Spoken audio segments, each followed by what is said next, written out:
We're finally live. Holy butts. Never thought this day would come. We are live with the charity stream. I'm so excited. Right. Sonoy donated $25 and it went through. We have our first donation. It was absolutely ear splitting and it did hurt my delicate ears. Oh, donation matching. Okay, we're gonna have to turn that alert down because it is destroying my ears already. Holy shit. Shiny Bronzong donating $69 is so good. Thank you so much, John. I'm so overwhelmed. Well, we've already hit our first donation goal. I haven't even gotten my bearings. I really appreciate it. Thank you so much, everybody. Charity speed run, apparently. You know what's funny is I was wondering whether we would hit like any of the donation goals. Give me a second. Maybe I made these incentives too accessible. Okay, so what we're doing is I'm gonna put on Chess-Piece Cosplay. Then I'm gonna get into a call with Lexi. The event is this, because you know Lexi had to get in on this. Lexi and I are going to open a new account on Lichess. It's going to be blind, hand, and brain. So I'm going to be the brain. He's going to be the hand, but he can't see any of the pieces. And we're gonna see if the two of us blind can go, much like your donations so far, we're gonna see how high we can get rating wise. And then when we hit 1,000, I'm gonna do the one chip challenge, which should spice things up, no pun intended. This is definitely the most low budget of all of the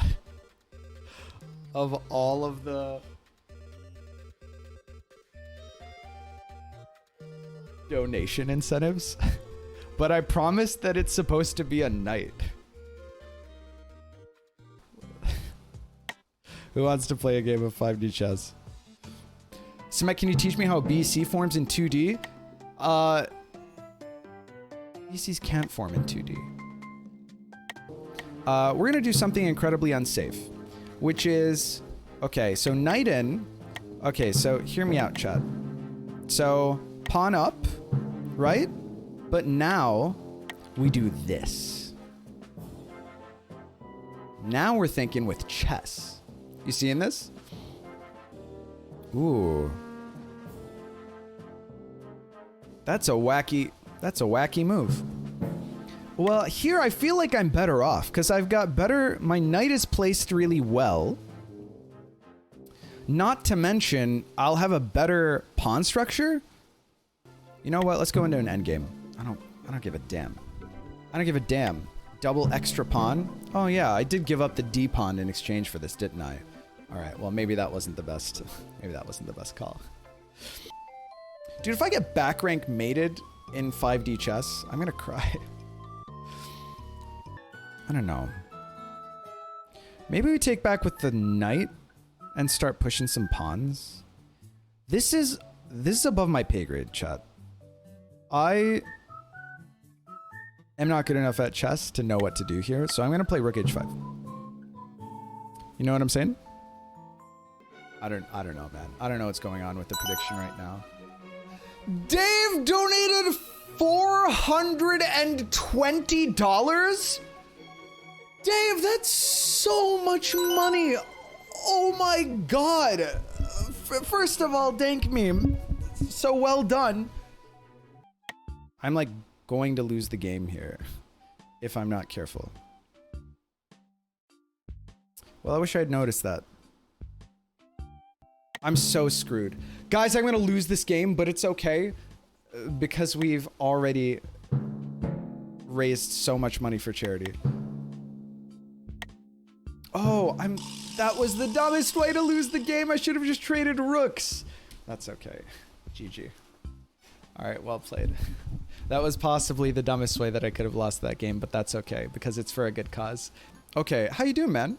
How's it going? I'm doing pretty well. I mean, streams being a lot of fun so far. So I think we can be you can be pretty happy. Or maybe tell the stream what we're doing today, Lexi. Okay, so today I'm actually not sure how good we're gonna do, or like how this is gonna work at all. But basically, what we're going to do is I made a brand new Leechess account, and I turned on the option that I can't see the pieces. Basically, like I'm queuing up. I'm queuing up right now. Okay, I'm in the game now. Okay, I see. Okay, pawn. Okay, am I right? Yes. No, I'm black. No, you're black. Okay, thank you. Okay. Okay. Ooh, pawn? Dude, this is so cursed because you're gonna play weird fucking openings that I've never seen in my life. And it's not, oh my god. And I don't know, you know what? You're more confused than me. Sorry, pawn. What did you say? Pawn. Knight? Okay. It's also slightly laggy. Pawn? Like I have to remember. Oh yeah, you have to Hey, why remember is the it playing so position. fast? Dude, I know! It's the timeless bandito here. I don't know, man. Bishop. This is extra bad because I can just hear, like, there are social stakes to me making any move, just listening to Lexi's silent judgment and agony. Or I guess not so silent judgment and agony. It's not. Just assume it's not about This looks you. kind of gross. Well, I don't know. Bishop? Are we going for content or are we going for the Let's keep it complicated for no reason. Nice. Yeah, that's gonna be good to keep track of. I can't see the notation, by the way. Oh! Wait, there was a piece. There was a piece there. That's so fucked. Oh, come on, Lexi. Oh, he did. Wait, did he? Okay, he must have gone back. Okay. Oh, that's gonna be annoying. Okay, boom, boom, boom. I then can only boom. see the squares light up. So then we have to boom, boom, boom. That's insane. I forgot where my pawns are in the center. Do we even have pawns? Do we even have pawns in the center? I forgot. I mean, what information do you want from me? Nothing. I'm just. Okay, you're I'm just gonna musing? do this. I don't know. Okay. Okay, so now I know where's Pawner. He gave himself away.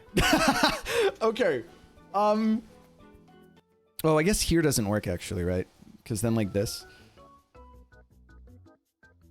And then if takes, takes. And if takes, takes. So actually that doesn't work. So maybe like this. Okay, that's what I wanted. Oh, right. Okay, I don't know if this is hanging, but I'm pretty sure this does lose a piece. But I don't know what it's. Maybe It loses a piece? Is the bishop not hanging at the end? Wait, you can just take with the bishop immediately, right? Oh, knight? Bishop? No, not bishop. Well, You said bishop. I did say bishop. So you just need to, yeah, okay, exactly, that's fine. And then this, we're gonna flex and then so hard, this, dude. right? We're fine. Pawn. I don't even know what Pawn! that piece is. Pawn? Yes. Nice. I don't think this does anything for us, but I agree with you, but we need to do something. Dude, I'm gonna lose my shit. Queen. yeah, I don't know. Like this might be hanging, but we're getting desperate. Nice. Oh, okay, I forgot it's 10+0 too, so I like immediately need to say moves, huh? Ooh, that's good, rook. What? Why the hell not? I thought there was a bishop there. Ooh. I thought there was a bishop. Pawn. And then this happens. Rook. Okay.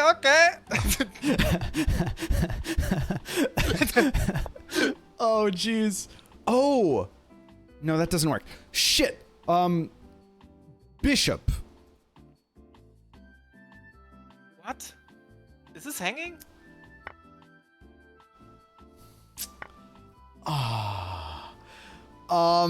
Bishop. Just don't flag. Wait, we have a bishop still? Just don't flag. We have a bishop still.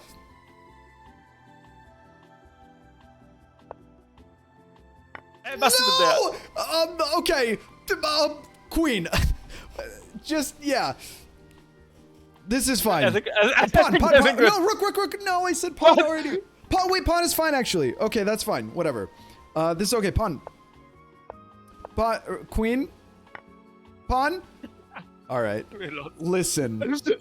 The first one is always a mess. It's a tester, right? I don't know if you've ever done like baking or anything, Lexi. I don't know what your expectations were, but this was actually a pretty good game. I feel like. Honestly, yes. My expectations of you were lower and you exceeded them. My expectations of me were higher, and I feel like I failed. But that's fine. Okay, so I'm gonna play your favorite opening. Okay, thank you. Oh god, now I'm not gonna know the main line. Oh no. What is this? Okay. Rolling. Okay, let's just go. He offered White me a offers draw. Lexi, do we take it? Knight. The fuck is happening right now? Am I high? I think he rage quit. We're doing great. He might have rage quit after he saw how we styled on him last move. Oh my god, if he knew, like, I probably shouldn't have put in my username that we're playing blind, huh? Oh, dude, if we Okay, have to so wait do we 10 claim a minutes- victory here or do we call a draw? Oh, can you claim victory already? Let's do it. Let's do it. Lexi, I want you to look at the last move that you played. It's a good move, right? Oh, okay. Chad, find the winning move. Oh man, that's funny. Chad. I don't. Like, I was just worrying to protect V5, dude. Okay, chat. We have real issues in this world. 3200 you want me to rated play puzzle. tactic, like blindfolded. Lexi, give me a second. I'm literally lightheaded. I need to take off this mask or I'm actually going to faint. Now, I have very, very poor spice tolerance. It's in a cute coffin-shaped... This is a 2023 one-chip challenge, right? So that looks pretty great. These were actually recalled, like, yesterday. Because of a news story, some child's mother claimed that the one-chip challenge had a hand in his really unfortunate and tragic death. And so they pulled the product off the shelves, but not before I got my hands on one. I am going to chew this for 60 seconds and then spit it out. That's what I'm going to do. Maybe 30 seconds is enough if people are saying just lick the chip. That's how long I would chew before I swallowed, right? Wait, is it so spicy that you have to put on gloves? Yes. Good. Okay. Oh, it looks so bad. It's... The smell? Chat, I'm fucked. Dude! Seeing it... Hi, Law. Thank you for the milk. Do we need a safe word? It's... You can't... Can you tell that it's covered in death? I don't want to... Dude, it smells... It smells like nuclear refuse. It looks like the burger that killed the health inspector from SpongeBob.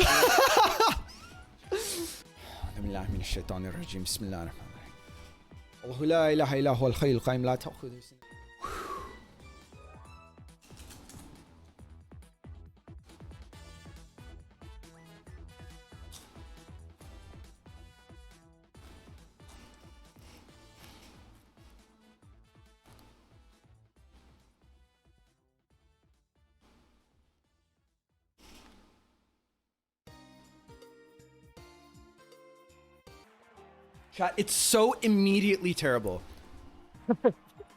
Like this... Dude. Dude, it's getting worse. Dude, it's so bad. Oh no. Lexi, it's so bad. It's so bad. You want to start? Yes, and it's so much worse than I thought it was going to be. Okay, let's go. Yes. Tell me about it. Tell me about it. Pawn. Okay. Dude, we're it's black. Dude, it's like... Oh my god. Okay. It's in my entire throat. Feels like pawn. Okay. Pawn. What? Why? Pawn! Okay. Okay. It feels like my throat. Bishop. Bishop. Okay. Dude. Dude! Oh my god. Yes. I can't even talk. It hurts For everyone that's just watching, Sebastian so bad. He just did the one chip channel. My throat he's feels kind of like there's dying. like a cheese grater rubbing up You know against what I it. like? You know what I like? I like how fast you're playing now. Dude, it's so much worse than I thought. It's so much worse than the last dab. Is it worse than the hot sauce? Yes. By like such a humongous factor. It's like it's not even hot. What do you mean? It's not. Dude. I'm not gonna drink anything before the game is over.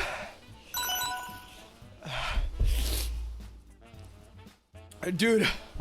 Like, I can't. I don't know what to do with my body.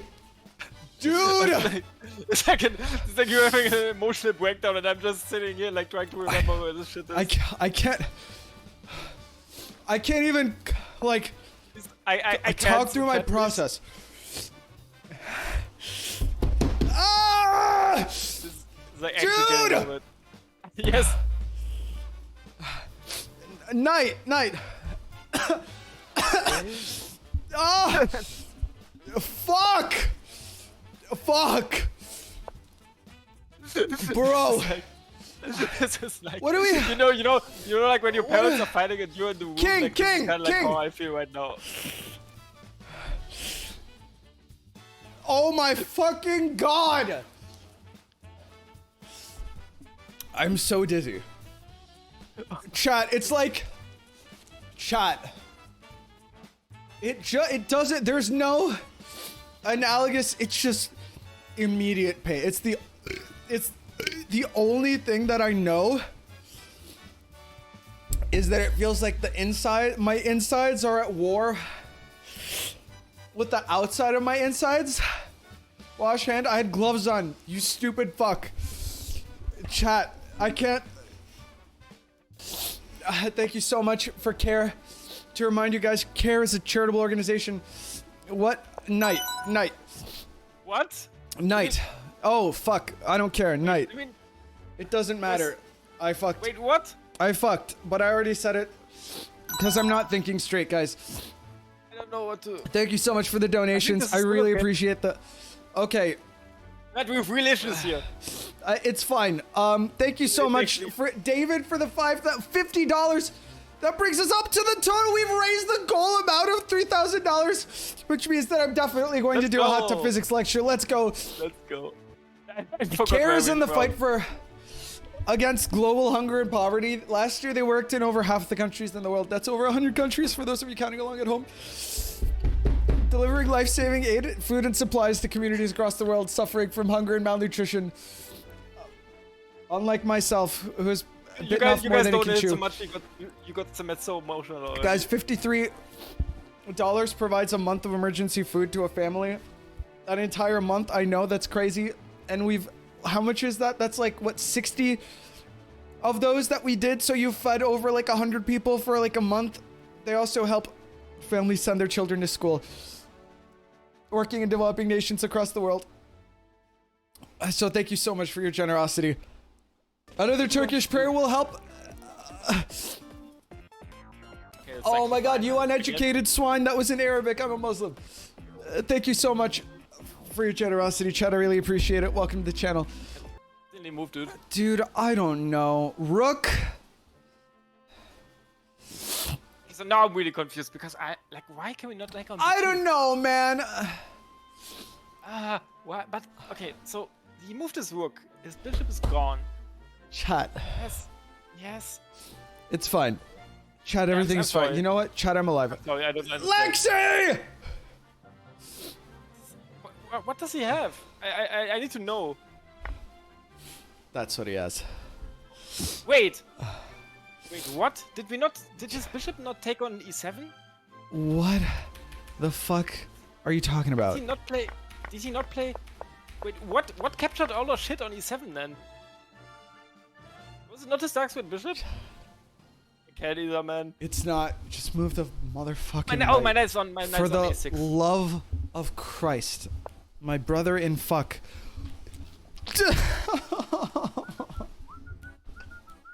This is not going well. Okay, I'm just gonna ignore your issues for now. Okay. Lexi. Bishop. I either resign or pre-move king for the rest of the game. Okay, I'm gonna do that. Dude, pre-move king every move. Yeah, maybe we repetition. He can't figure out how to mate us. In oh my God, Samet. Yeah. Samet, you know what went wrong in this game? Tell me, what is the one thing that went wrong this game, Lexi? I thought when he long castled that he moved his rook. I know what you thought.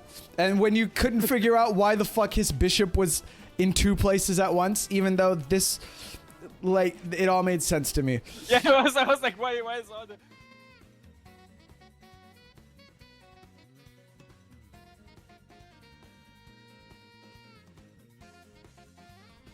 Here we are. You've joined us for the joy of painting.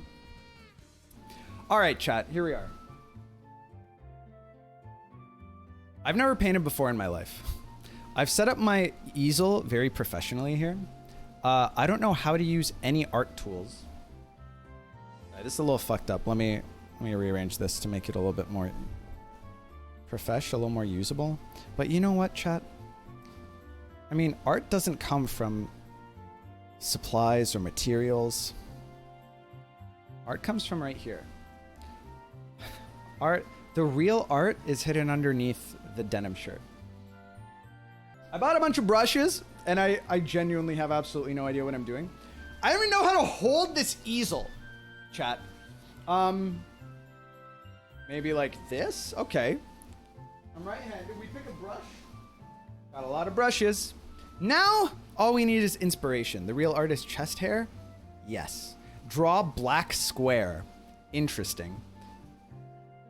Chat, I have, of all of the things, so you know how the whole conceit of my channel is that I learn things really quickly? The one thing that I've never had any amount of like gift or talent at is visual art. So this is gonna be a fiesta, and in many ways more embarrassing than anything else that I've done this entire stream. Draw a chessboard? Just a chessboard? You should coat it with liquid white. A, I'm not doing oil paints. This is acrylic. B, the canvas is pre-primed, so I don't have to do anything like that. Turkish tea. Draw with inspiration. Draw chess battle advance. Paint the view from your childhood window. Oh, Jesus. Chess wedding? Draw a dreamer's portrait. Draw myself being... Okay, now we've got too much... Sorry. What we have to do is we have to let the art flow. Draw an apple. Okay. Draw myself on a mountain with six-pack abs wielding an axe. It's hard to layer and mix paints with acrylic. Paint what you feel. Draw my Twitch chat messages. Oh my God. Okay. Start with a... You know what? We will start with a standard Bob Ross. Maybe we'll do like a landscape, even though this is portrait. Let's just populate. Let's just populate our pretty sky. Wow.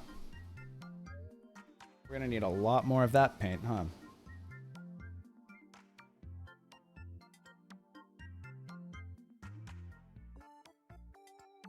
I think this is a good start.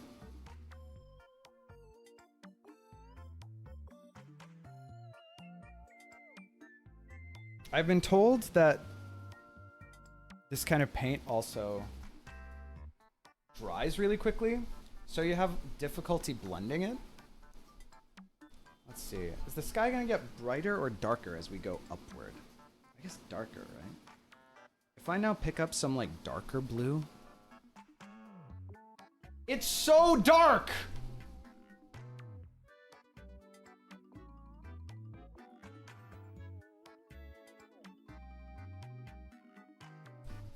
Chat, really, the most important thing, the most important work doesn't happen on the palette. It happens It happens on the canvas, you know? Pick whichever colors you want to put on there, but you're not going to see anything happen until you get those, until you let those colors get to know each other, you know? There we go. That's not terrible. All right. We've got a little backdrop here. Oh God, I've already made such a mess. The paint dropped onto the, oh fuck me. Okay. I am not going to survive this unstained. Okay, we need to pull this down a little bit further so that we can, because this serves as a backdrop, yeah?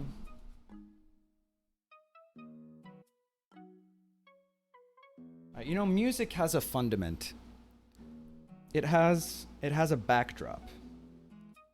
Music has a foundation onto which you provide shape, color, accessory, and that's rhythm. The rhythm of painting, chat, is background. Take notes. There we go. That's not too bad. Where are we going from here? That's a good question. So we paint the door. All right.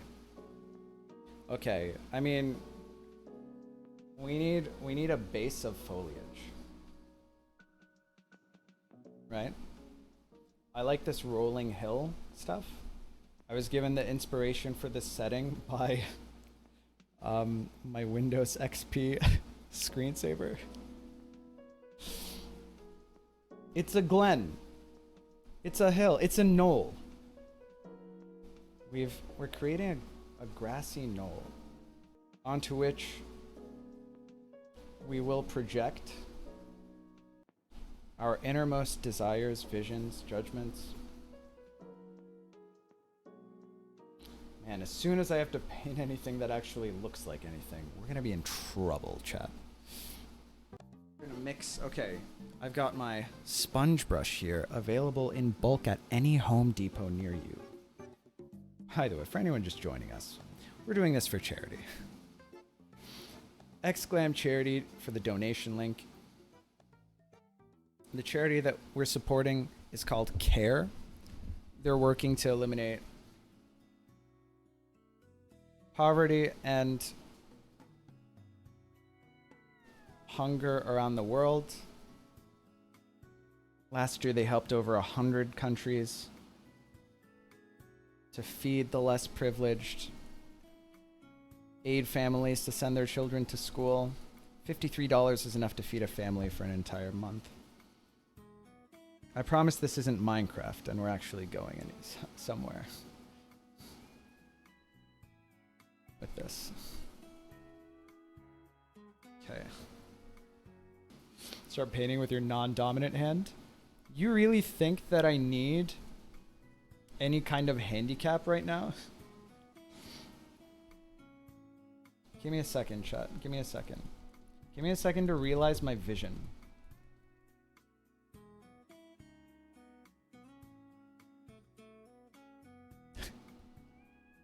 I'm gonna laugh? Alright, well I'll show you anyway.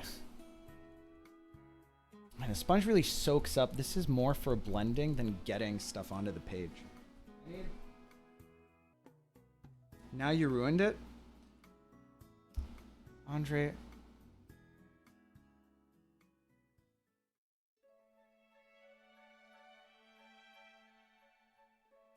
If you think it's that easy to ruin a piece of art, I don't think you really understand the mantra.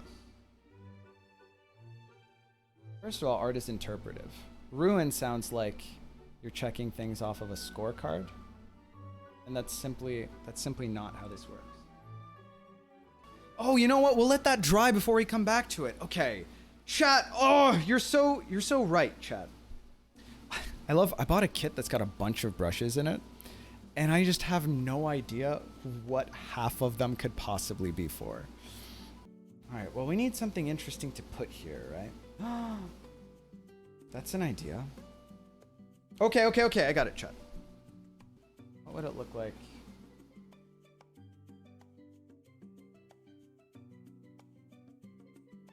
I really want just the white without blending on the green. I don't know how to achieve that. I don't really know if that's possible to achieve.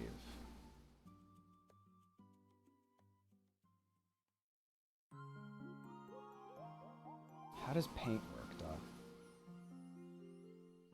Maybe I should use a knife for this? Actually, I could see that. Or maybe that's sufficient. Maybe that's fine. It's not so bad. I'm not like reactivating the paint underneath.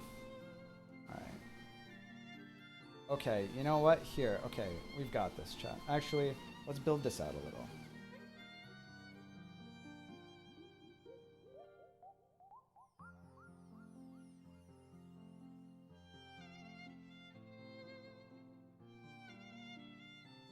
We want sharp edges.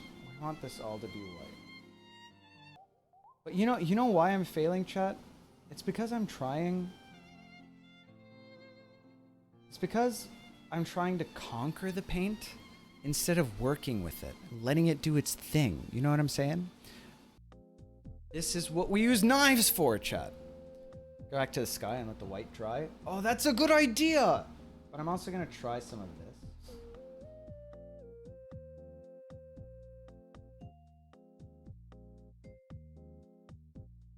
I grabbed some paint there. Okay, that's doable. All right. Okay. Okay, chat. This is the future. We're like this is painting theory that we are uncovering live.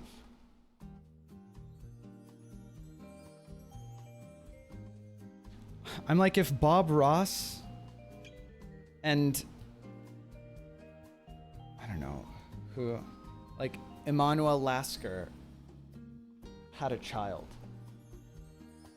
This really is starting to look less interpretive and more like something a 5-year-old would do. But you know what? We love children. They endear themselves to us for their imagination, right? Definitely this should have been a more subtle checkerboard, but it's all right. So nervous. All right.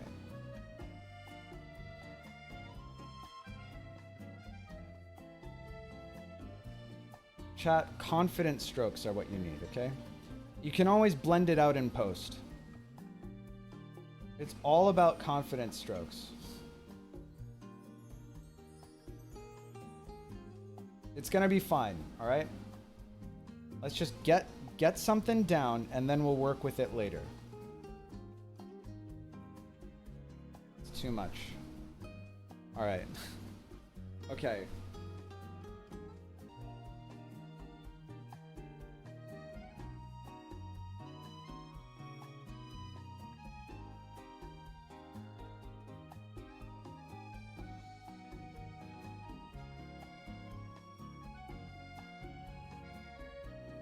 That's blending less well.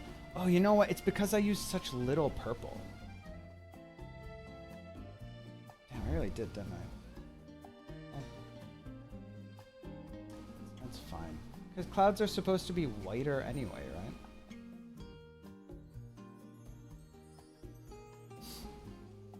God.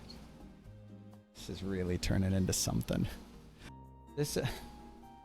I'm gonna take this opportunity to remind everyone that I've never painted in my life. I don't even remember painting in like an art class ever.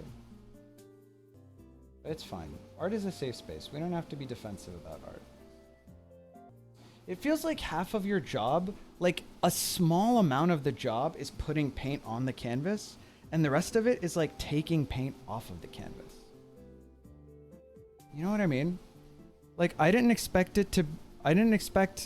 like such an inherently constructive, especially starting from a blank slate, activity to be so subtractive.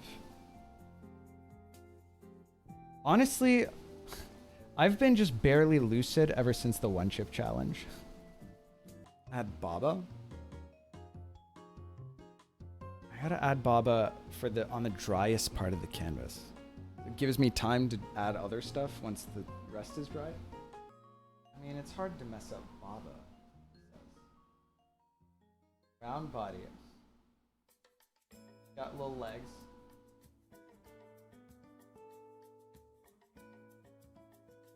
And he's got, wait, how does his face attach to his body? His face is just on his body and he's got bunny ears, right? Maybe? Is that what Baba looks like? What does Baba look like? I think there's bunny ears.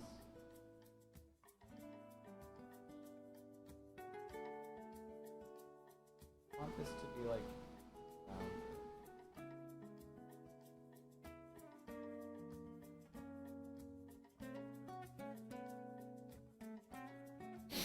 close enough.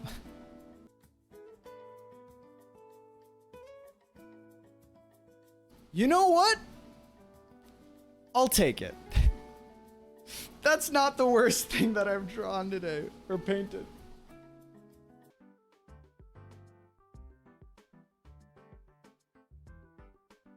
Okay, let's just get like a silhouette, right?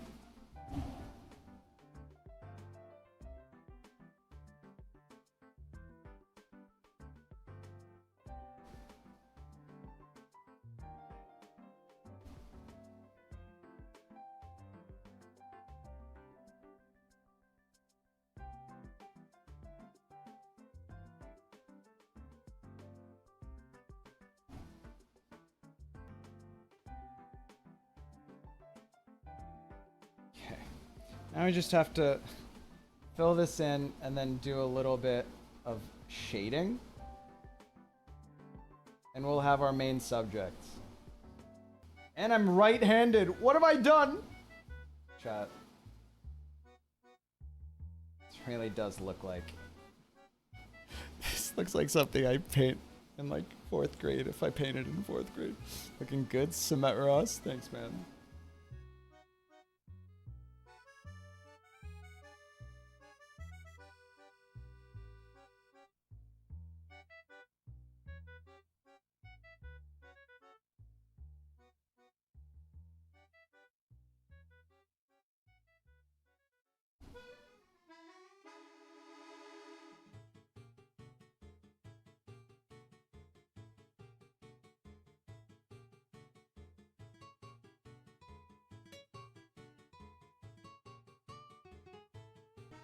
Okay, now I gotta drop the Patrick's Paradox character. What color is he? He's like a red purple? What does the Patrick's Paradox character look like? That actually looks pretty close. And if it doesn't look close to you, chat, it's probably just the color gamut of my camera.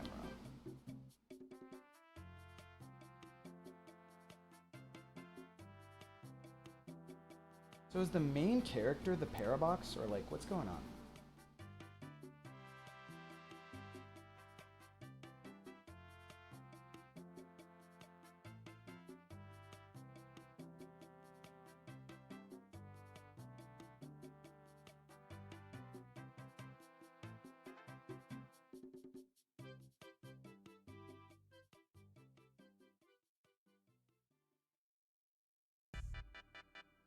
And then his eyes are just like dark, right?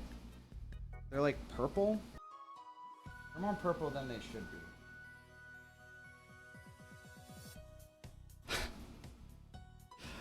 It's not terrible. That's a great idea. Cup of Turkish tea? Oh god, how do we even do that? Do we have a gray? There, okay. Turkish teacup.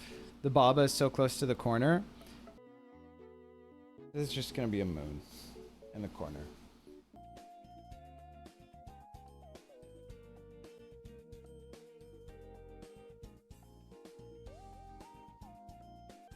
There we go. Are you proud of our art? Well, that took exactly an hour. We said this was the Bob Ross hour. Maybe that's a good point to call it. All right. Chat, this is what we've made together today. I missed why Baba is flying. Realism is for closed-minded people. Look at our Baba flying out there. Look at our man It's hard to make anything look good, huh? I like that it's kind of like coming toward you. You know what I mean? Baba is float, that's for sure. We've got our little moon in the corner. God, it's weird. My screen region is weird, so it's hard to tell where to like hold things. We've got our chess blanket picnic. We've got our pieces. We've got good old Pat looking a little stoned, but he's fine. And then we've signed it. This is the best we could do. You know, chat, it's charming. I like it. I like it not because it's particularly technically inspiring, but because it's ours. We made it. 10 out of 10 no notes. I'm such a mess. Wait, I've got green paint on my thumb. Wait, there's green on the chat. It's a much different picture in front of my green screen. What if, chat, what if I had shown this to you in the green screen and it was like some different, like, masterpiece? You know what I'm saying? Dark mode? Honestly, it kind of goes hard. You gave me the true Bob Ross experience. Oh my god, chat. My brother painted along in pixel art.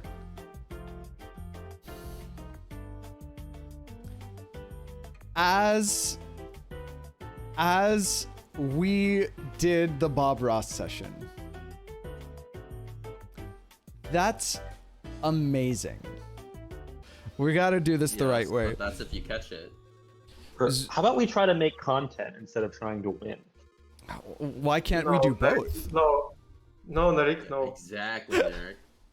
Now, to strategize, all the Zoomers, I guess this was a bit of a dirty play, because we lived through like an entire league season in Defended Pawn, you know? Oh, yeah, you're right. Wait, that was before the cutoff? I'm pretty sure that neither Nikita nor QQQKK have actually played this variant in like competitive. Oh. Yeah, so Defended Pawn was season 3, I think. All right, which was like to be years ago. honest, Anyway, obviously we have to move the D-Knight. I know nothing in this. What, Narik? You were here the whole time. You're like a day Narik, oneer. Narek, you went Yeah, through man, an I just entire like pro played league random Defended. moves in that season of the league. They can decide on the move. Dreamer is in the Zoomers? No. No, that doesn't even make sense. No. Dreamer is playing for the Zoomers? Oh my god, look at this. Wow, Yo, they've got someone tell Nikita, Dreamer to come Dreamer, over here. QQQKK, Cubics. No, that doesn't even make sense. no. If Dreamer's in the Zoomers, I should be in there too. Yeah, me too. I played after Dreamer. Queen to the Queen D5. F5 is playable. Queen F5. Queen F5 Oh, is sure. playable. It's fine. It's pretty spicy. Cause then you definitely fianchetto, or then you definitely sack the bishop next turn, right? Yeah, it's actually not a bad move, I think. Dude, it's that's so good. I mean, I feel like the counterplay is going to be hard. I but mean, you it's- get the queen back. So like so queen here, and then if takes, you have bishop, only legal move, and then takes. We will then have some phasing Yeah. ideas. And then we have phasing ideas. It's pretty good. Maybe yes. It is So I spicy. think it's stylish. So okay. It's let's so do it. belligerent that it Let's is a prove that- definite boomer let's- move. Let's prove that Boomer's style is better. Hell than yeah, Boomer's. dude. Okay, let's calculate maybe knight f5 quickly. Knight f5, take, Knight f5. bishop takes. All right, pull out your Bishop abacuses, chat. Defended pawn. Ryan, But then why are you not in this game? Which side am I on? Wait, So they that- have Dreamer, so maybe you should be on our team? Right? I think I like it, I mean, they do got Dreamer. but I'm not sure. What... If Yeah, he- we need. If Ryan was help on over their here. team, that would be crazy. That'd be Oh crazy. yeah, I think knight g4 is a good move. Okay, Ryan, get in here, and it's in my Discord.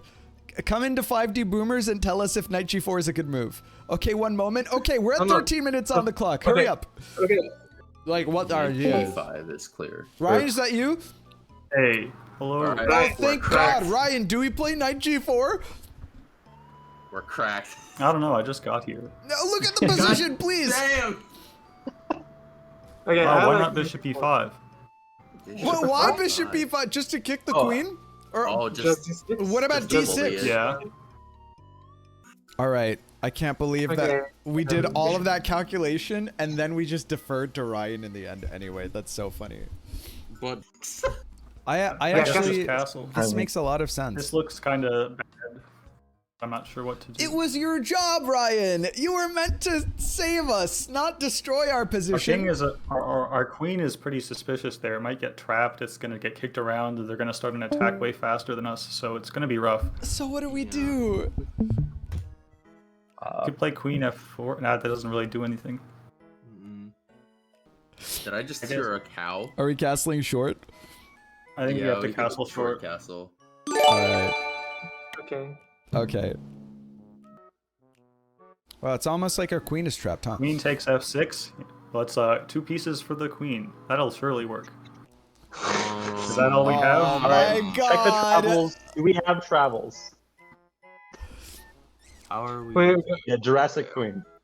Or Cambrian Queen. We can't even Jurassic Queen, because, well, actually. Yeah, we can. Yeah, what do we Yeah, got? we can. All right, here we go, Alright. boys. All It's not right. gonna work. This is What do you bullshit. think, Ryan? I'm opposed to this. Sack for 2 pieces and we have a chance. yeah, guys. I like having a queen, All right. personally. Sack. We also have knight d5, just Sack? giving away 1 piece. Sack. You said knight d5? Yeah. Then what? Oh, take the pawn? Then we save our queen. Oh, if Yeah, pawn, saves then our we queen. make. Oh, knight d5? Yeah. We like knight d5? I mean, we're just down a piece and dying, so I think it has to be for queen for 2 pieces. But Yeah, I think queen takes f6 for fun. Okay, queen takes f6, just for Alright. fun, just for fun. Just for content? For charity, Oh, for charity. God. We're doing this For for charity. I don't know, man. Oh the my queen God. is good. These aren't charitable moves. Man. What do you mean? We gave queen for 2 pieces. This is charity. This is exactly what charity is. Oh my God. For every one of chat's charitable brilliancies, we're making a charitable blunder. Okay, it's very bad. I mean, it's pretty bad. I don't even want to think about What the if we travels. e4 Look like E4. Passant. on passant and then we take? And then we can No, build but a then- pawn then we- trade. Probably die at some point because Oh, they're getting a pawn. I Or can't they fix be it. getting. Oh. no, they don't care. 91, Oh, rookie no, 1. rook f2. Oh, they're getting another pawn. Rook Yeah, f2. Rook f2. Oh Probably. God. Seal it up. No. Okay, knight f4. Knight Knight f4. Right? Four. Yeah, this is safe. We have a Everything is fine. minute. We On the have clock. a shield. We have a shield out of black pawns. We took them hostage. Alright, just shuffle moves until they do something. Yes, rook c1. D3. Oh no, Rook c1, rook c1. Nothing works. Oh, d3?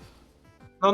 We dropped the Well, knight. that hangs mate. Oh my The God, rook is you're back right. now, we have to move the rook. That hangs. to- That hangs, mate. We have to move the rook somewhere. It may as well But then be. he just takes on C1. D2 and I would just like to add we have 25 seconds left, so let's, We're so Alright, Jurassic. screwed. Alright, Jurassic time, I Okay, guess. Jurassic. Jurassic, Oh, go, man. go! No! Why did we go to? Okay. Okay, no. This will definitely work. Okay, Ooh, that's we picked a bad board.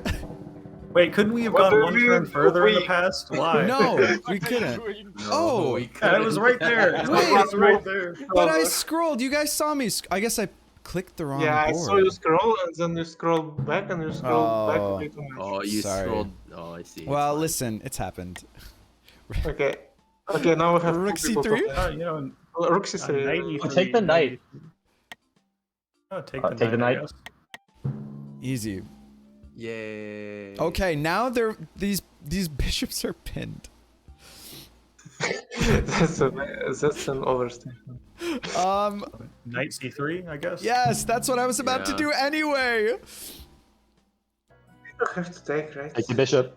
Take the bishop. We don't have time to not take the bishop.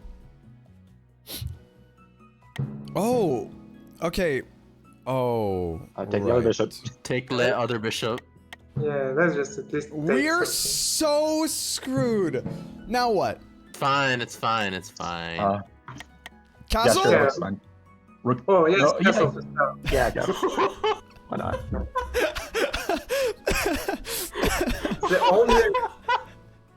The only reason we are lost is because What?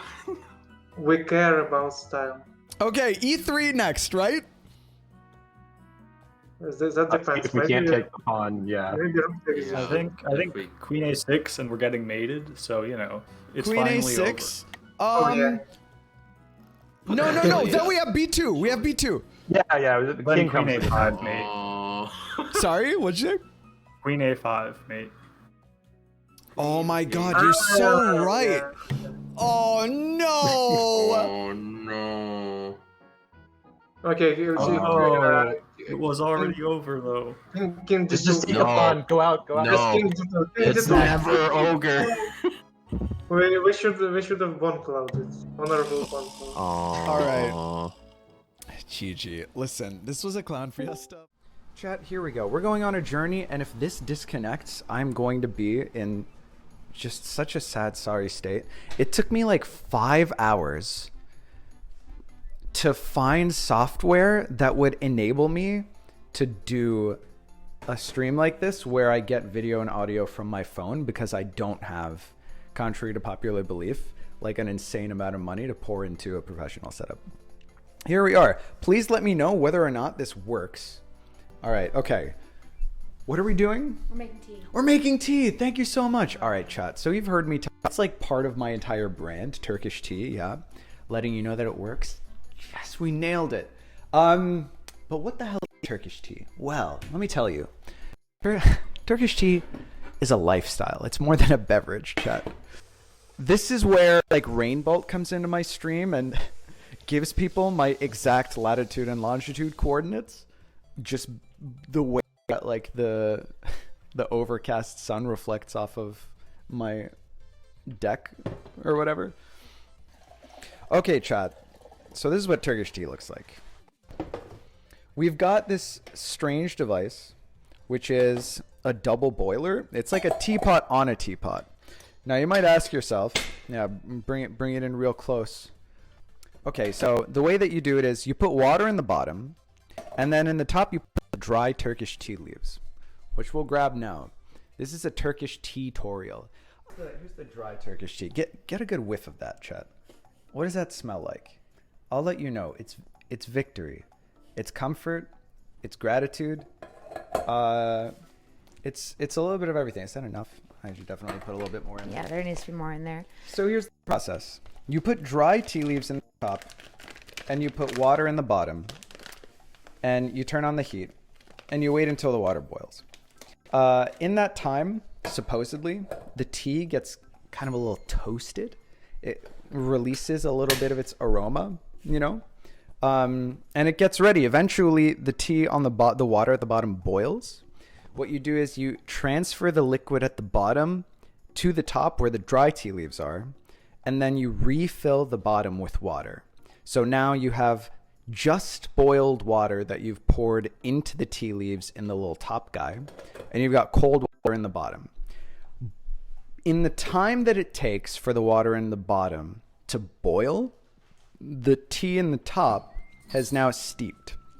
Why would you ever do this? What you end up with is basically pure tea concentrate in the top here, and the bottom is just hot water. And so when you pour someone a cup of tea, which traditionally is in this tulip-shaped glass, it's hard to show glassware on stream since it's transparent. This is the tulip-shaped Turkish tea glass that is like in all of the, it pervades the iconography of the channel, right? There's one stemmed one. So there are traditional Turkish teacups that are sort of tulip-shaped. There's also like the newbie white person Turkish teacup. You will notice that this one has a handle to grab, right? So this is like training wheels for Turkish tea. This is what you pour your tea into. This is what you consume it out of. So if this glass thing is like all the way full to the top of like really hot fluid, then it's obviously difficult to grab, right? So the way that you grab it is by holding like the lip of it. It'll be more obvious when there's actual Turkish tea in here. But here, you've got like a little handle so that if you haven't mastered the technique of like, I've got like brown person asbestos hands and also skill issue, you can just grab like this. I just want to say that I can't find the other one that doesn't have one, but I have, as a white person, graduated to this one. However, you're going to see me drink out of this one. But please know, I have graduated to this. That's all. Right, so you have the hot tea concentrate up top and hot water at the bottom. So when you pour someone a glass, you proportionally, based on how strong you want the tea to be, pour concentrate and then water it down basically to taste, right? And to desired level of caffeination, stuff like that. You might say, oh, okay, well, this is a lot of, I get it, it's like a hobby, people like tea, but like, why have you branded your entire like channel identity with this? And the answer to that is, how fucking dare you, chat?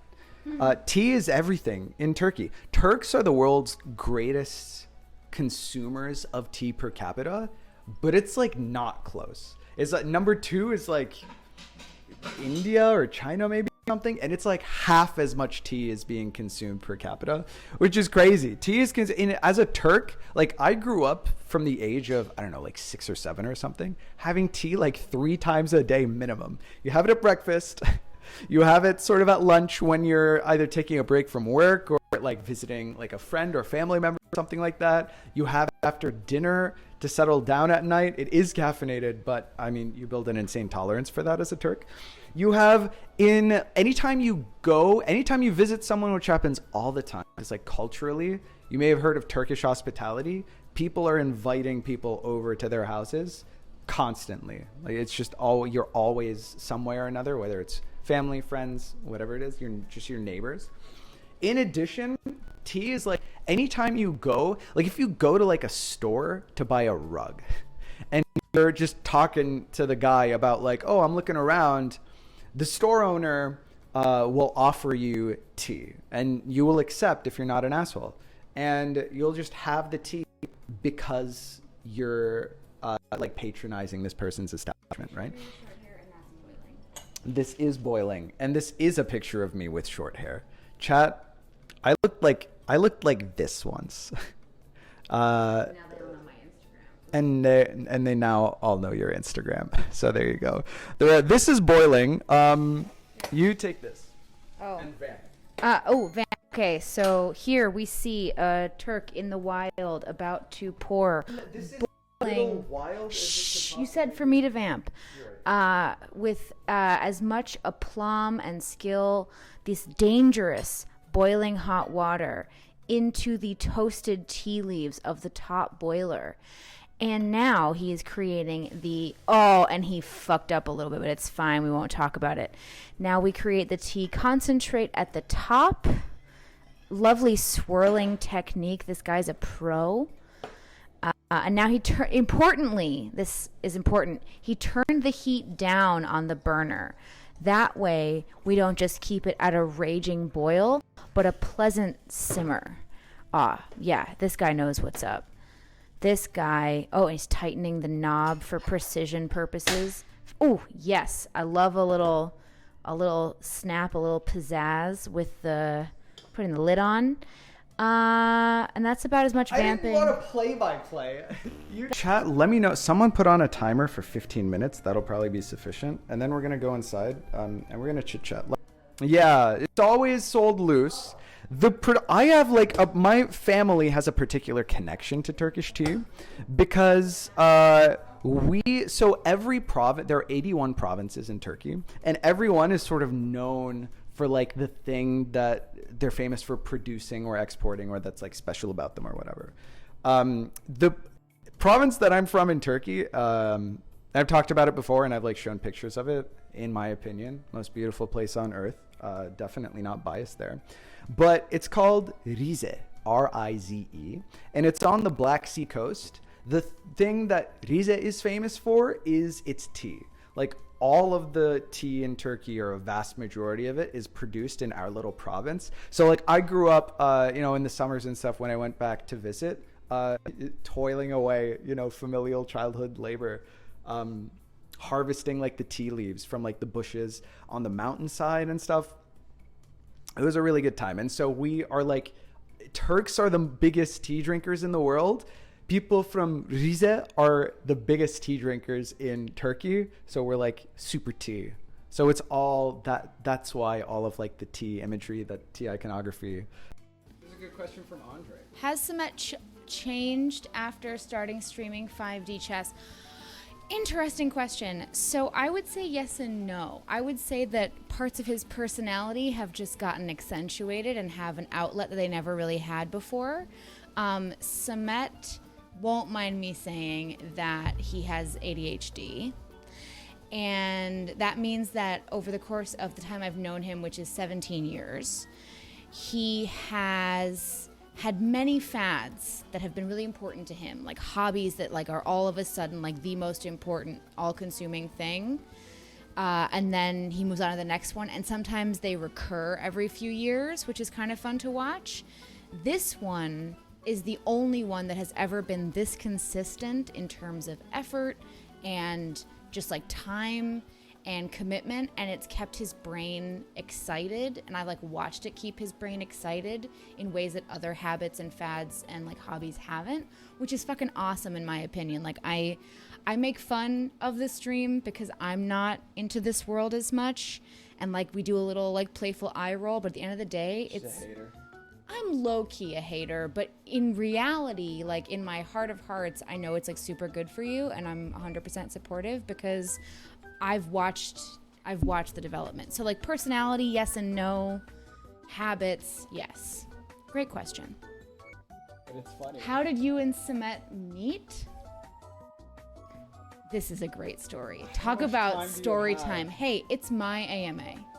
It's my time to shine. Okay, so bring yourselves back. Close your eyes and bring yourselves back to 2007.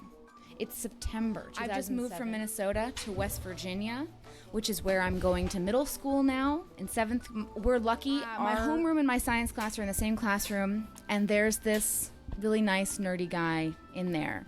I didn't notice him at all, though, in the very beginning. But then we have, which is sad, a fire but drill. Also awesome. And I was like, holy shit, I've just bonded with this dude so much.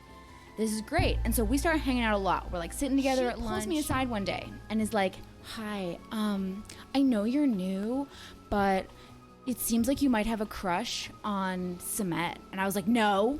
Even though, of course, I did, because I was in 7th grade and he was cute and already had facial hair, and that was working for me. And she was like, well, good, because he's had a crush on this other girl who also is going to remain nameless. Let's call her Amber. Amber feels good. Sure. Since, like, forever. So, like, I don't want you to get hurt. And I was like, oh, no. Fuck. Okay. Shit. So I back off. And Samet, you noticed that I backed off. At that party, that man kisses Amber for the one and only time in their relationship, right? And now, sidestep, we watched The Ring, which was a big movie in 2008, if you remember. And this guy who I've literally never spoken to, named Max, we name him because he's delightful, and you also love Max. Yeah. We love Max. Is flirting with me really hard. And it's 8th grade. Oh. Big deal when someone. And she comes up to me, she's like, hey, I know you're really good friends with Samet. And I was like, I haven't been talking to Samet since he's been dating you. I've been busy with my own shit. But sure, yes, we're great friends. Talk to me. She's like, I'm thinking about breaking up with him. Like, I just don't see where this is going. And I was like, break up with him. Break up with him. You're not happy. Break up with him. It's fine. You're clearly not happy. Just do it. Just do it. So I know I'm moving. I'm saying goodbye to everybody. And I've got all these pent up feelings for Samet that just have nowhere to go. And they've broken up. And I'm like, okay, 8th grade formal's coming. It's this big climactic, important middle school thing. And I'm moving. Then Samet messages me and is like, hey, do you want to go Oh, wait. Where have we gotten? I fucked up. Oh my. We gotta rewind a hot second. So no one is asking me to formal. And then this other guy. We're still. This was how did you meet? Was the question. You have to tell the whole story. Am I wrong? So I'm going to formal with this other random guy as friends. And then I'm in Syracuse chatting on AOL with Samet and my friend. That was pretty good. What he did was he combined the concentrate with the water to get just the right color. Look at that. Isn't it beautiful? I know it is. Look at the beautiful amber color despite the white balance on this camera. So, we're chatting, and Samet's like, hey, do you want to go to Rachel's after party, after 8th grade formal? And I'm like, oh my god, I'm messaging Rachel. Wait, you're doxing Rachel too? Is this a date? Is this a date? Is this a date? Is this a date? Of course, she copies my entire freak out over to her chat with Samet. He says, hey, I gotta go. Cool as a cucumber. By the way, it is a date. Signs off. And I did. And we slow danced. And now May 30th is our anniversary. And we went to the party after. And we had a lot of fun. And we've been together ever since. And that is the story of how we met. Done. Been together for 15 years. 2008, May 30th. Cool as a cucumber, signs off. I am 29 years old. And I'm 30. Laura is 30 years old. Cradle robber. And we've been together now for half of our lives. We're just kind of crazy. All right. See, for me, the story starts after that, right?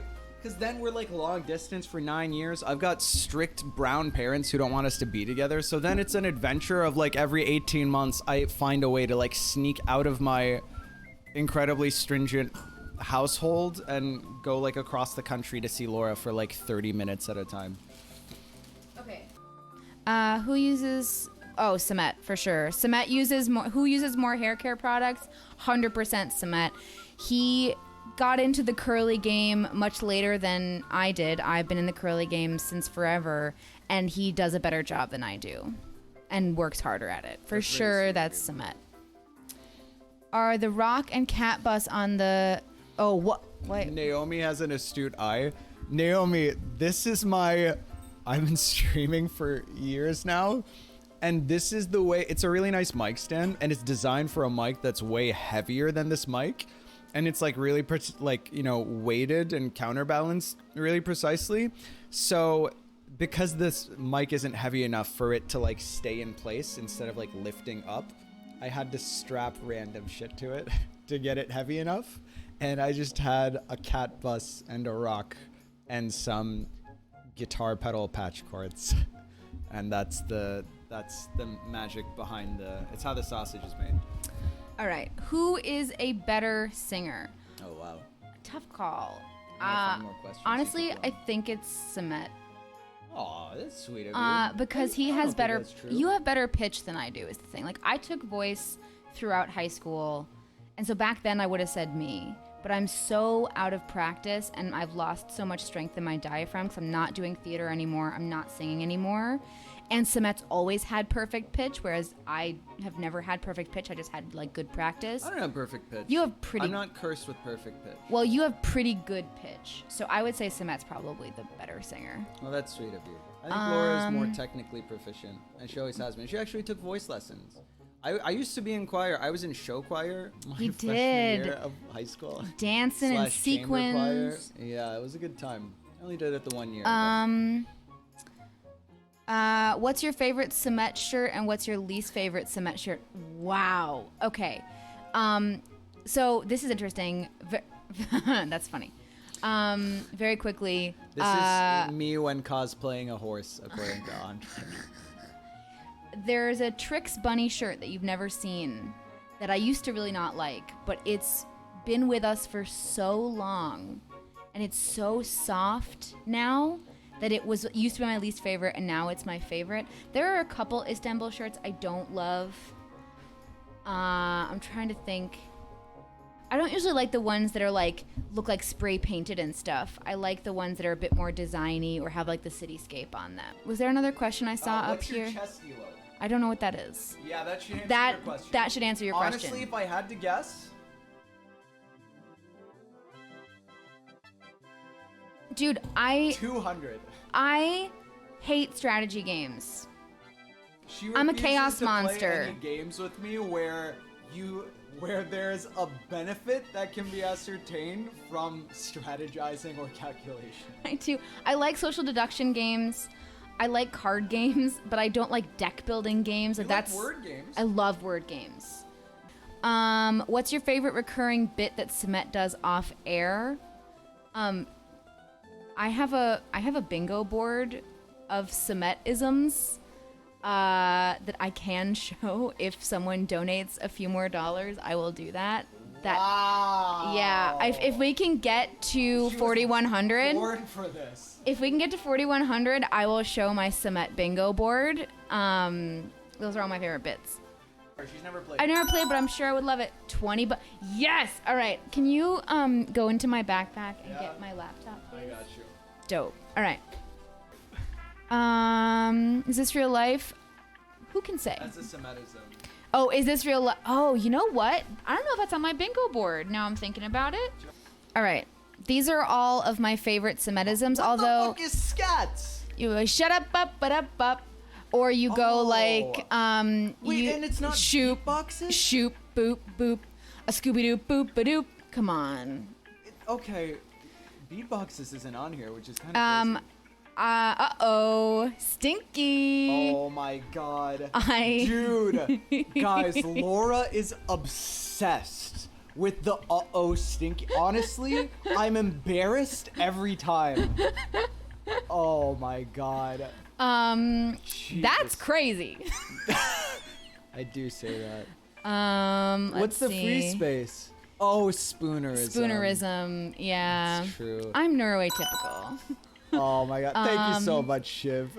So he also, I really my like when God, he does, frick. is that enough? Is that enough? Has everyone seen it? What is, oh, sing song Turkish with mom? Oh, when Samet and his mom get in the same room, it's a lot of Samet and Annajim, which means mommy. They just talk like da-da-da. And Silo, if you're in the chat, you can attest to this. It's a phenomenon. Everyone just watches it happen. No one else talks to each other in the family like that. It's just the two of them. Annajim. It's so funny that one of these is twitch.tv/Samet the Turk live Saturdays at 2 p.m. Eastern. I never say that. That's Dad. No, you do say it. When? Maybe after Dan leaves the room.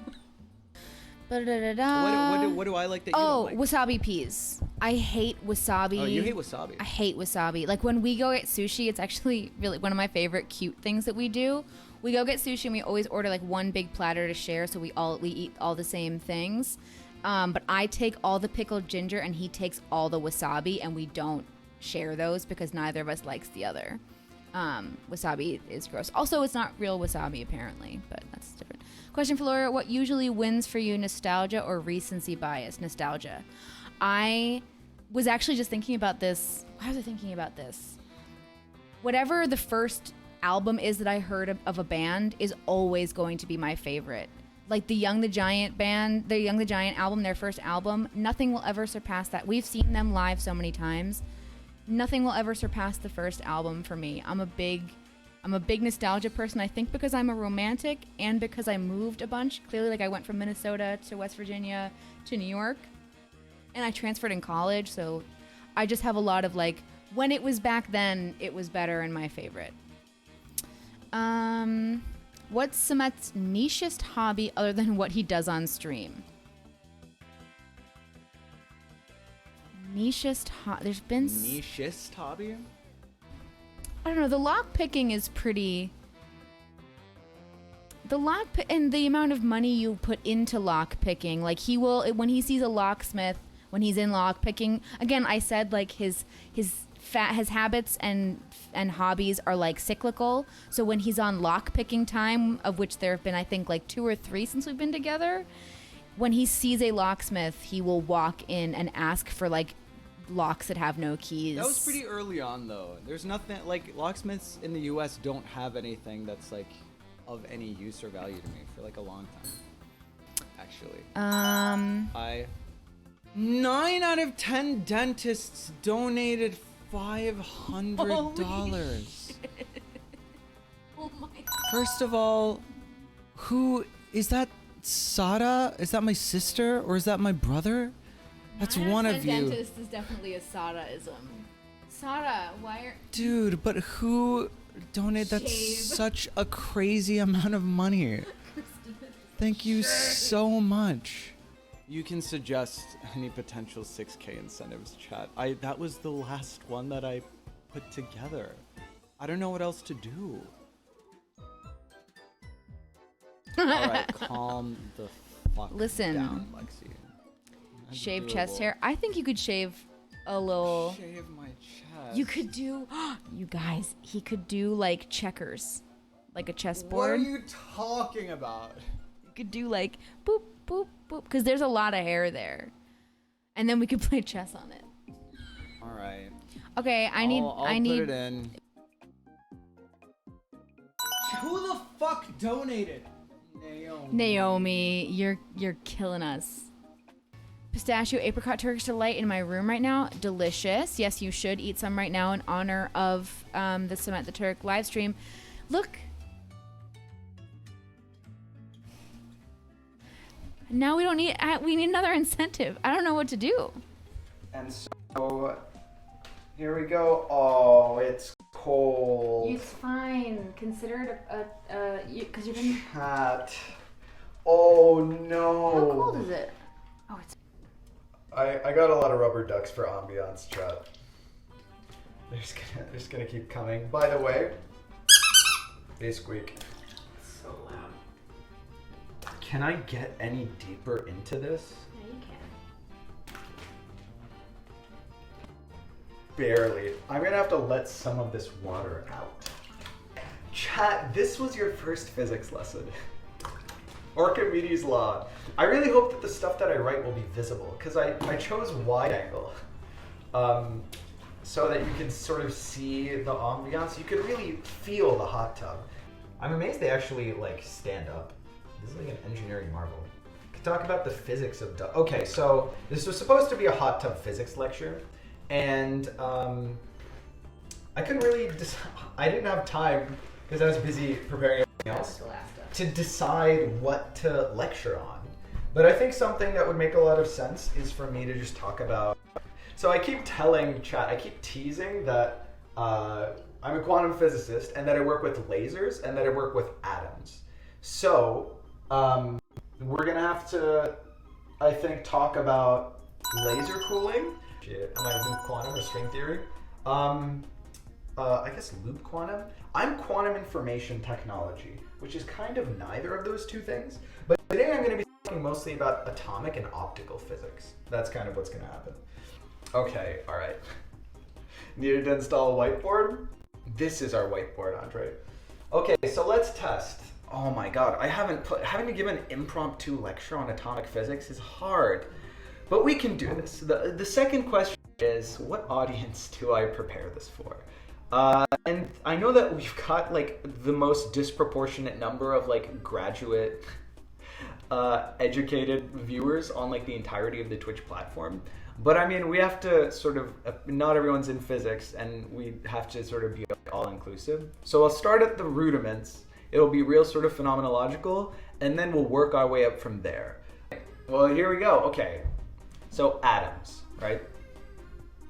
What is an atom really? Okay, so atoms, we all know what atoms are. Atoms are like the thing that make up like the fundaments of the universe, right?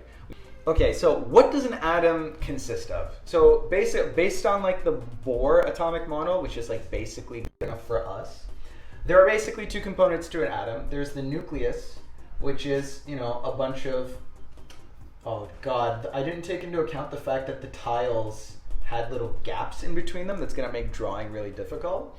And then we've got the electrons that orbit the atoms, right? So we've got like, a bunch of happy little electrons here, and they don't actually orbit like planets around atoms. That's like a misconception. But it's basically good enough of a picture for us to continue talking about like quantum physics moving forward, right? So there is energy latently contained in an atom. In our everyday life, what you call energy is something that enables you to do work, basically, right? I mean, if you're talking about an energetic person, then it's someone who's like has sort of the capacity to like make a lot of things happen. Energy in physics is not so different. Basically, the capacity to do work is in so many senses what you would call energy. Why would something that I've called like an atom here have the capacity to do work inherently? It's not because they're capitalist sheep like Lexi. It is instead because there's an activity going on in the atoms.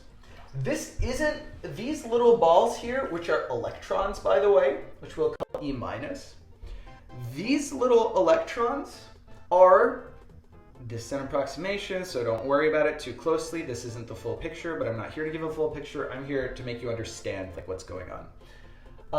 Here, these electrons you can think of as in constant motion around the nucleus of the atom. So an atom is a middle with stuff running around the outside, right?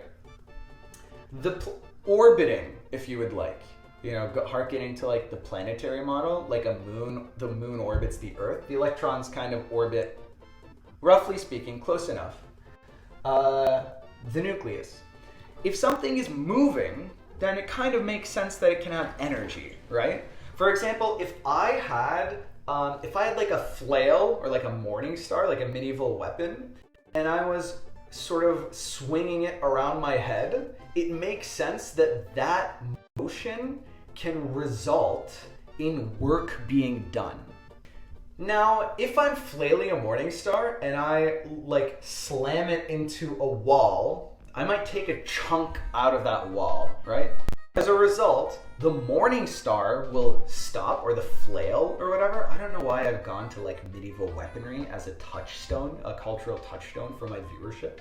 If the flail hits the wall, the flail will suddenly stop, and it will impart the energy that it contained into the wall, and it will go into doing the work, and the work that it does on the wall is making the tile on the wall like explode into a million pieces and like run all over the place. The energy's been transferred from the flail to the wall, right? So inherently we have an intuitive picture for something, for the idea of something moving around in a circle to contain energy. These are moving around the nucleus, so they have energy. We get that, right? Now, we have to talk about why the quantum world, quantum physics, as you've probably like heard said, even if you haven't taken a class on it, you know that quantum physics is like a special kind of physics.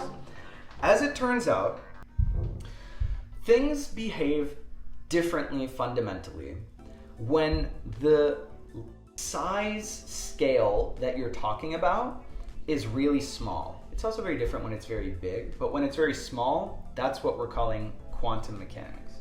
But all you need to know is that this small thing isn't the same as the situation where we have like the flail around our head, right? Stuff acts differently at different, specifically length scales or energy scales. Don't worry about it. How does it act differently? I'll tell you. These electrons that are running around this atom can only do so in very particular, what we call basically orbits, similar to like the moon's going around the planet. That's an orbit, right? Earth going around the sun is an orbit. The morning star that I'm swinging around, or the flail or whatever, I can slow it down to any speed that I want, or speed it up to any speed that I can manage. I mean, there's a set range based on like my strength as a human being, but the important thing is I can pick any point in between the slowest speed and the fastest speed to go, to turn it around. I can turn it around like 1 times a second, 2 times a second, 2.5 times a second, 2.25 times a second, 1/3 of a time a second, any number that you want continuously, you can pick exactly which energy to spin it around at. For quantum reasons, you can't do that with electrons around an atom. There are only a certain limited number of very specific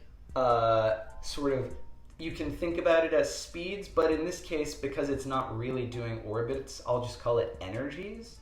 There are very specific energies that these electrons can orbit around the nucleus at, and you can't do anything in between. This is what we call quantization.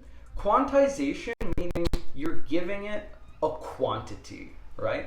So like, instead of there being a continuous range, I mean, when we talk about quantum physics, we're talking about basically numbered physics, discrete physics. Do we know why there are only specific energies that work? Yes, that's been very well explored since, I'll say, I guess like de Broglie or de Broglie, based on how French you are, basically hammered that out in the early 20th century. So I don't know, like by 1920 we definitely knew what was going on. I'm gonna take it super easy and define it in a way that maybe will be intuitively satisfying, that's kind of semi-classical. So anyone who's not a math person cannot worry if they don't follow this part. Okay, so it turns out that particles are waves. And we know that because when particles interact with each other, the measurable results are things that you would find if the things that were interacting were waves instead of like hard ball particles that are like bouncing off each other and stuff, right? So these electrons are waves. If you want to think about it this way, the quantization is this simple. So let's say that there's like a wavelength, right? So if something is a wave, then it sort of oscillates with time and it goes up and then down. That's like what a wave does, right? And this is a period. This goes back to like trigonometry.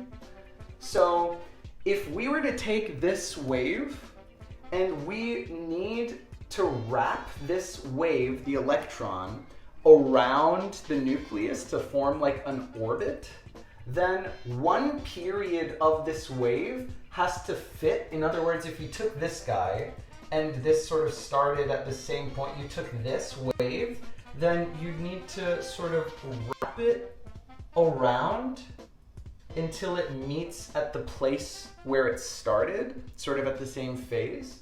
And that fits, it's continuous. Like if this guy went around here and it didn't meet itself because it wasn't specifically like one wavelength around, that would be an issue. That would be like discontinuous. You don't want that. Now, it doesn't just have to be one wave that you wrap around. What if you wrapped around like 2 wavelengths? So it does its full thing like twice and then comes back to the same spot. You know what I'm saying? Then it's still continuous. You've wrapped the wave that is the particle of the electron around the atom in a way that it fits. But anywhere between 1 wavelength and 2 wavelengths doesn't fit nicely. However, 3 wavelengths, 4 wavelengths, any integer number of wavelengths, or whole number I guess, would fit. So those are amounts of sort of like ways that you can fit the particle around, and that's kind of a way that you can conceptualize of where the quantization comes from. You can look up the work of de Broglie if you want to see the math.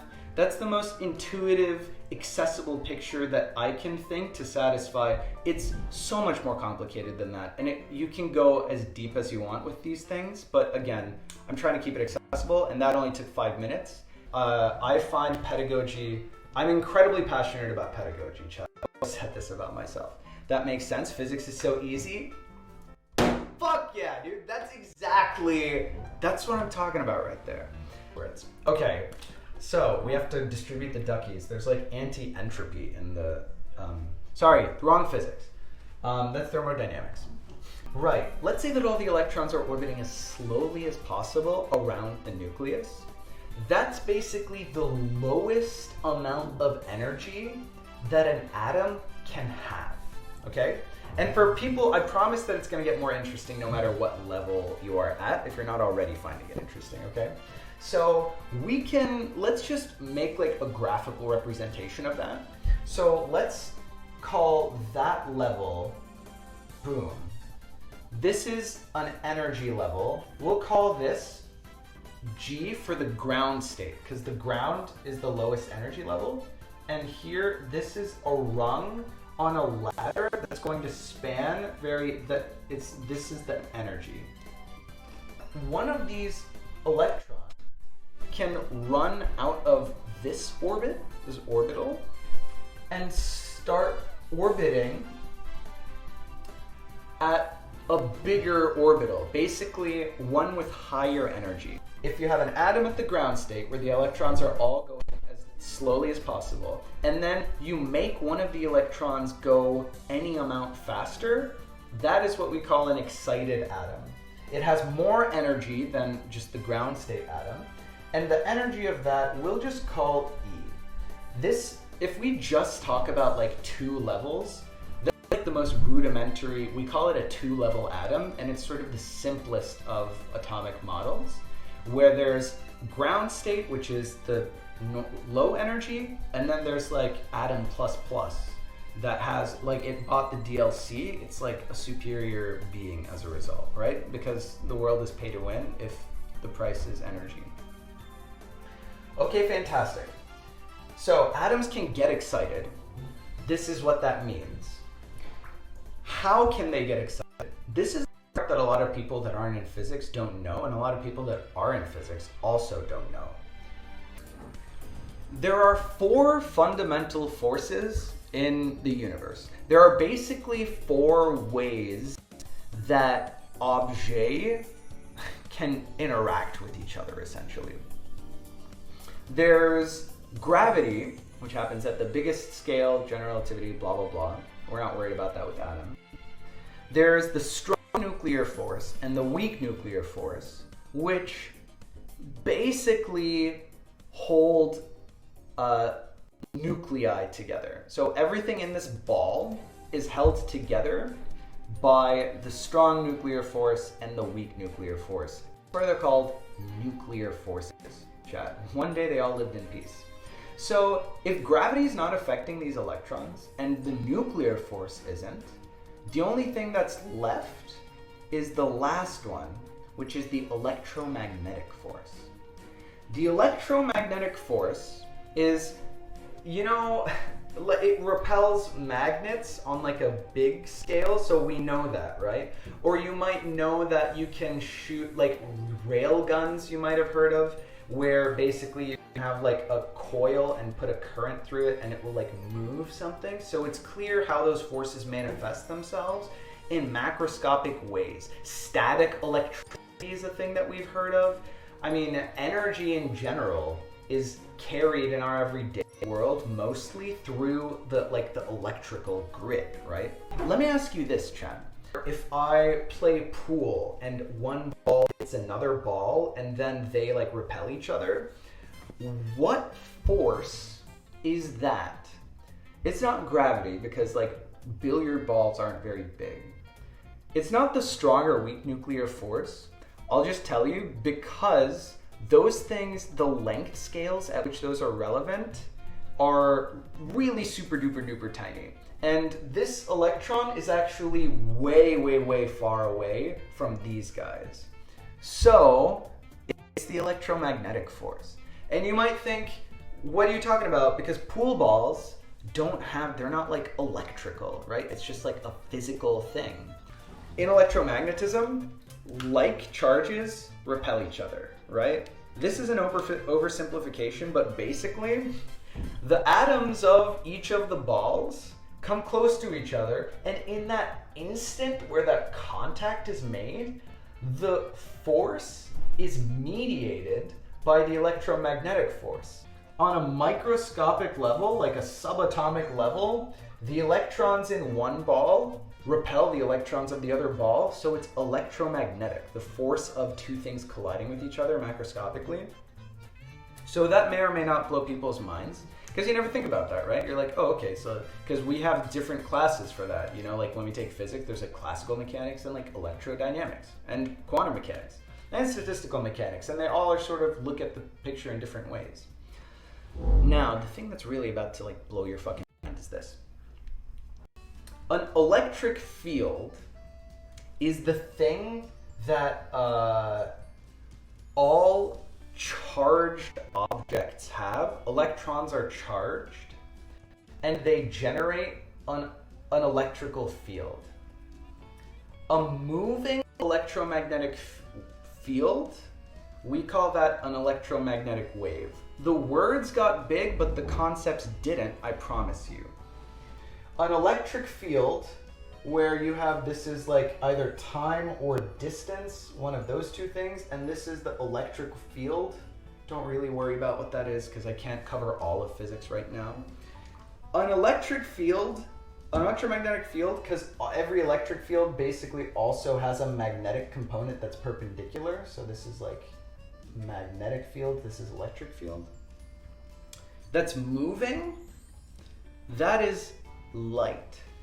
All electromagnetic waves are light. It's a kind of light. The thing that propagates the fourth fundamental force, or the one fundamental force we're talking about, which is the electromagnetic force. The electromagnetic force is mediated exclusively by light, particles of light. Anything you've ever heard of that's electromagnetic radiation is all exactly the same kind of stuff. You may have seen like diagrams that talk about electromagnetic waves at different wavelengths. For example, radio waves.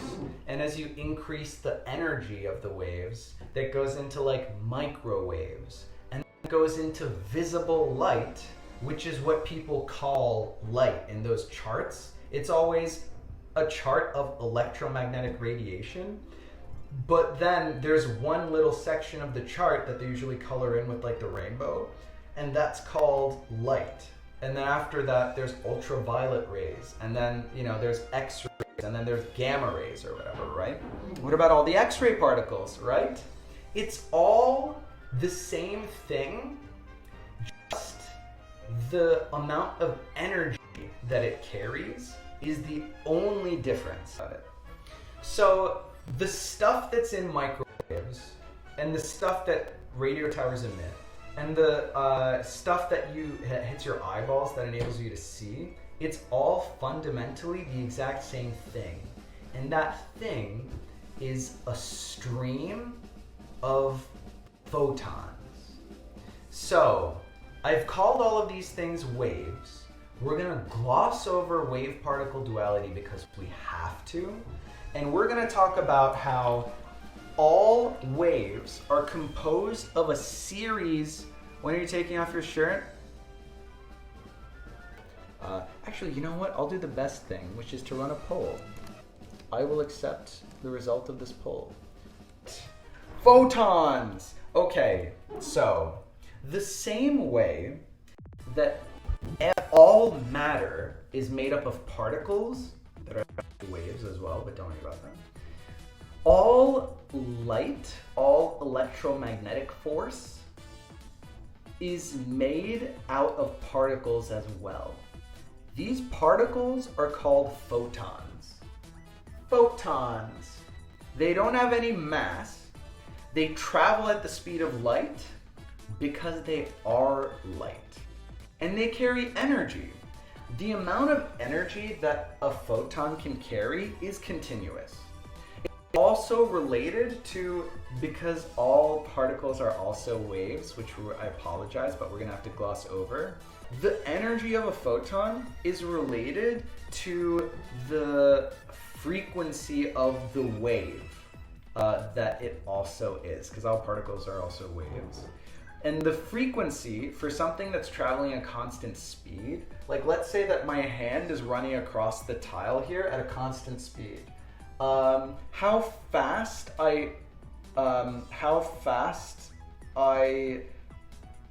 move my hand up and down will determine how far apart the peaks and the troughs of this wave are. If I do it slower, then the peaks of this top wave are farther apart than the peaks of this wave. So frequency and wavelength, these are the two sort of properties of, you know, waves, are closely related in the case of light. Because the speed of the light is like constant, they are basically, they determine each other perfectly. So if you know the wavelength of light, then you know the frequency of that light. And you also know the energy of that light. We've circled back around to energy. We have a particle of light and it carries a specific amount of energy. By the way, electrons that are free, that are just like running around, that aren't attached to atoms, also can contain any amount of energy based on how quickly they're moving. Alright. And if either you or me get uncomfortable, we'll put it back on, chat. This is a safe space. Okay, it's all coming together, chat, I promise. Photons are the electromagnetic force carrier. They have energy. So what can we do? When we're talking about, I was talking about the atom being in the ground state, all happy, and then getting bumped up to the excited state when one of the electrons moves from this orbital into a higher energy orbital. Now, if a photon, which is a light particle, comes along and it hits the atom, that the energy carried by that photon can be absorbed by one of the electrons, which excites it. Basically, the electron takes a perk, and that boosts its energy, which means that it's suddenly orbiting at a higher energy state than it was previously. So we have an atom, which, you know, I'll draw slightly smaller. And then we have like orbitals around it that the electrons can occupy. And so what can happen is a photon can come in and pushes electron up to a higher energy orbital, so that instead of being in the ground state, the electron is now in the excited state. Okay? This is called absorption. It absorbs the photon, which makes a lot of sense.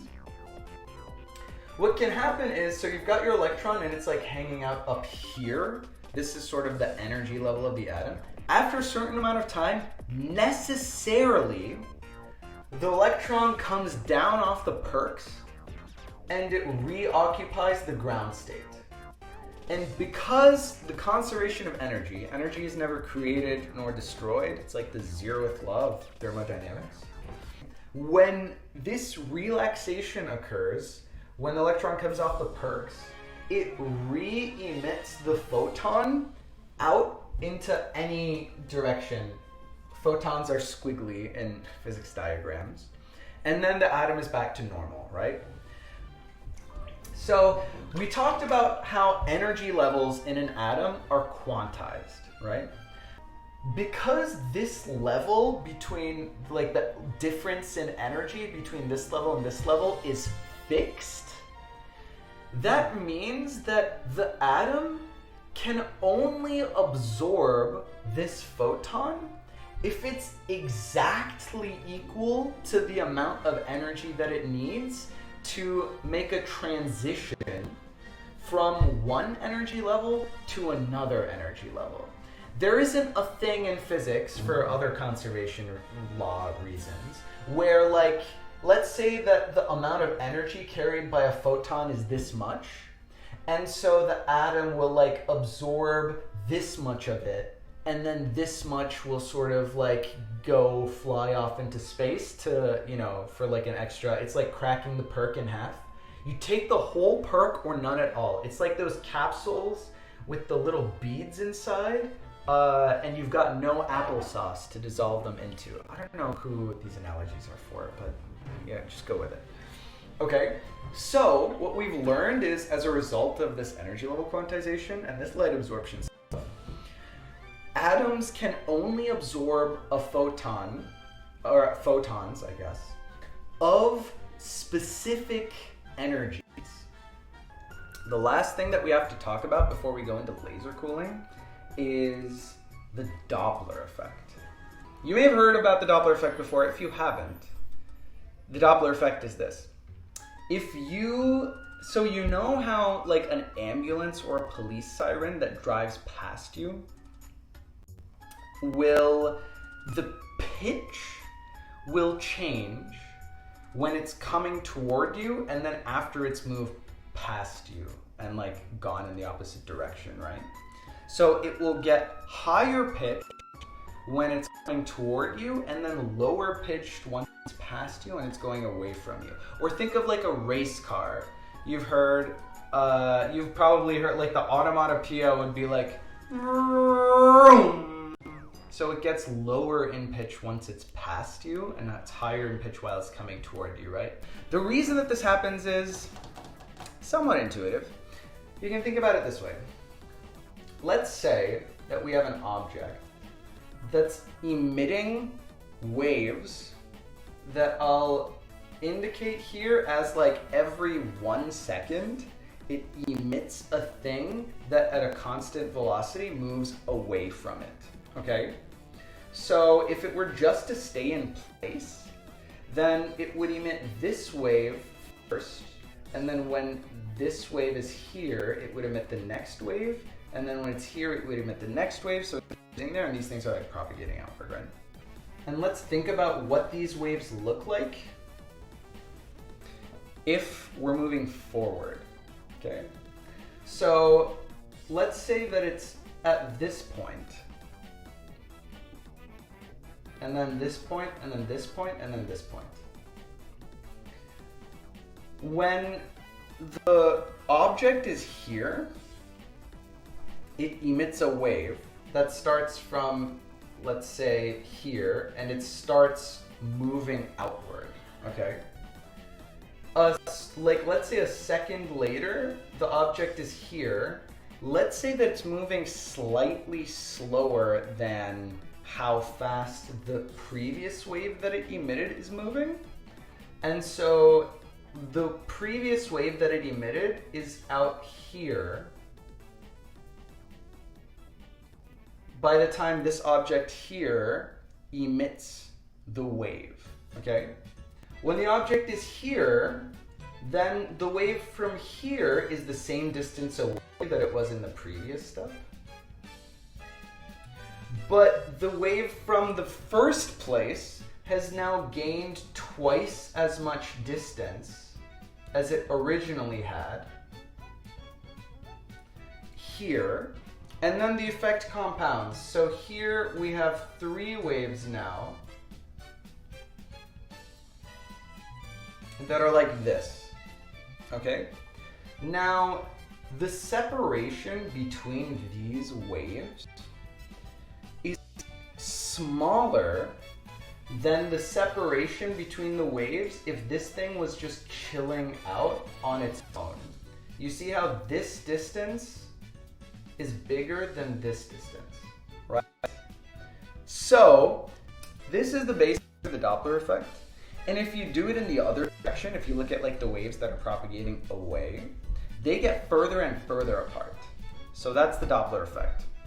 Okay, now, this happens because the thing that was moving was emitting a wave. We talked about it earlier in the concept of like a car moving and that emitting a wave of, in this case, pressure, so that's sound. Light is also a wave. We talked about that a bunch, right?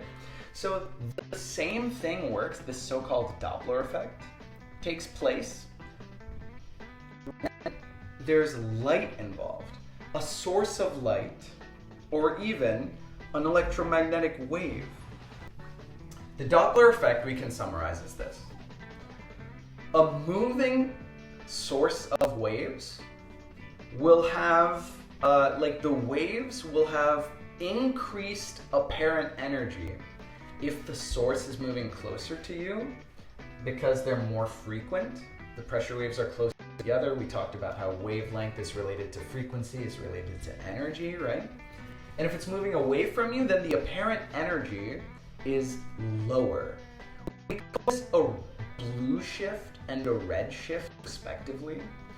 It's for the reason that if you look at the electromagnetic radiation spectrum, like visible light, for example, with increasing energy, you've got red here, and then the whole rainbow, and then blue here. Blue is a shorter wave, which means it's a higher energy wave. So things look more blue when they're moving toward you and more red when they're moving away from you. Now that's actually only true if the thing that's moving is already in the middle of these two things. So like something that's ultraviolet and then moving toward you, we still call that blue shifted, even though shifting toward blue would in that specific context mean it's losing energy. Just don't think too much about it, okay? So that's also why we talk about redshift in a cosmological context when we're talking about the expanding universe and how it's getting faster, it's expanding faster further away from us is. So distance is also a quantity that you can measure in terms of redshift, or how much redder things look at that distance because they're moving that much faster away from us. But that's a digression, so let's not worry about that right now. Fantastic. We're ready for laser cooling now, and I love this part, chat. This part really gets me riled up. Because why bother? Why am I explaining all this to you? We're actually going toward something really practical, and this is brilliant. And this idea won Bill Phillips, Stephen Chu, and Claude Cohen-Tanuji the 1997 Nobel Prize in Physics. So, you might think, what does laser cooling even mean? First, I'll tell you that a laser is a stream of photons. Because it's light that's moving, and I already told you that the way that matter is made out of atoms, traveling electromagnetic waves, light, are made of photons, right? So, you might think you've got these things that contain energy. And I mean, I've heard of lasers like melting stuff. I mean, light, when you concentrate it into like high energies, melts stuff. You can melt ants with like magnifying glasses and stuff like that, right? And so, what does laser cooling even mean? Is there cold light that takes away, that has negative energy? Not at all what's happening. It's so much cooler than that. Okay, we're gonna put all of the concepts together now into one beautiful picture. This is how we cool and trap atoms using lasers. Picture this, if you will, chat. You've got a bunch of atoms and they're just like flying around, okay? You've got 6 laser beams, and you're shooting all of the laser beams toward this group of photons. Atoms. Sorry about that, a little Freudian slip there. So we've got our laser beams that are moving toward the atoms, and it's 3D, by the way. So think about it as like in each of the X, Y, and Z directions, we have light moving toward the atoms. And we're choosing very carefully what the wavelength of that light is. So remember our energy levels, chat? So we've got like a ground state and an excited state, which is sufficient for us to get this picture across. We are selecting the wavelength of these laser beams to be slightly lower than what it needs to excite the atoms, to be absorbed by the atoms, okay? The laser beams are slightly lower energy than you need for the transition. So, what happens? Well, let's think about this laser beam here. These atoms, they're not stationary, they're moving. And they're moving in a bunch of random directions, right? Like let's say this guy's moving this way, this guy's moving this way, this guy's moving this way, okay? Under what, if any, circumstances will these atoms absorb just this beam? Let's indicate with red.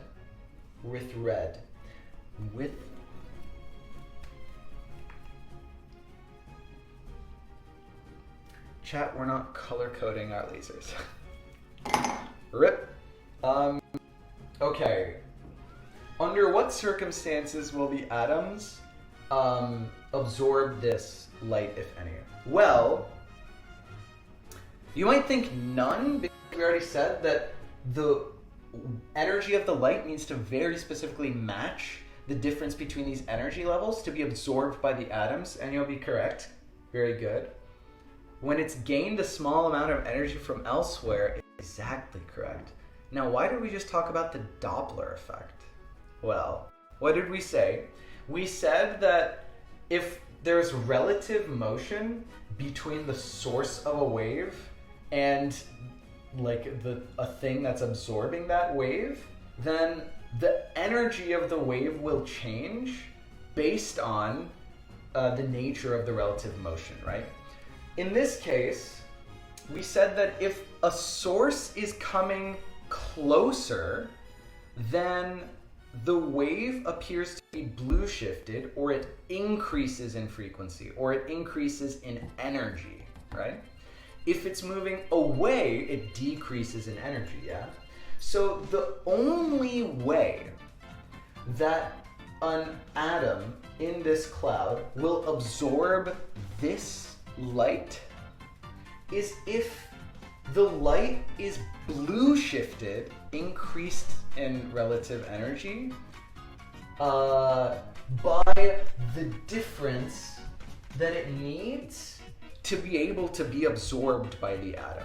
In other words, the only atoms that will absorb the light coming from this direction are atoms that are moving against that direction. So the only light that, if there's light coming in to a volume that's occupied by atoms, the only direction in which they will absorb, from which they will absorb light, is the direction that they're moving. Like the light that's propagating against the direction that they're moving is the light that they will absorb. So, what happens when it absorbs? And this is where you have to get into momentum. So, the next part might be intuitive to you based on what we've already talked about, but it makes sense. Think about it this way. There are infinite, like for our purposes, billiard balls moving toward the billiard balls in the middle. And the only direction from which from which these billiard balls will interact or collide with the external billiard balls that are coming in is with the ones that are moving in the opposite direction to how they're moving. If you have two billiard balls and they're moving against each other and they collide, then the billiard ball here in the middle is going to get kicked in the opposite direction. And because of the relative energies that we're talking about, this is effectively like the energy, the increments by which these photons kick these electrons, or these atoms rather, sorry. It's really small. So this happens like a bunch of times. A bunch of these photons come in, and every time they do, they give these atoms a little kick in the opposite direction to what they're moving. So they're reducing the velocity of the atoms.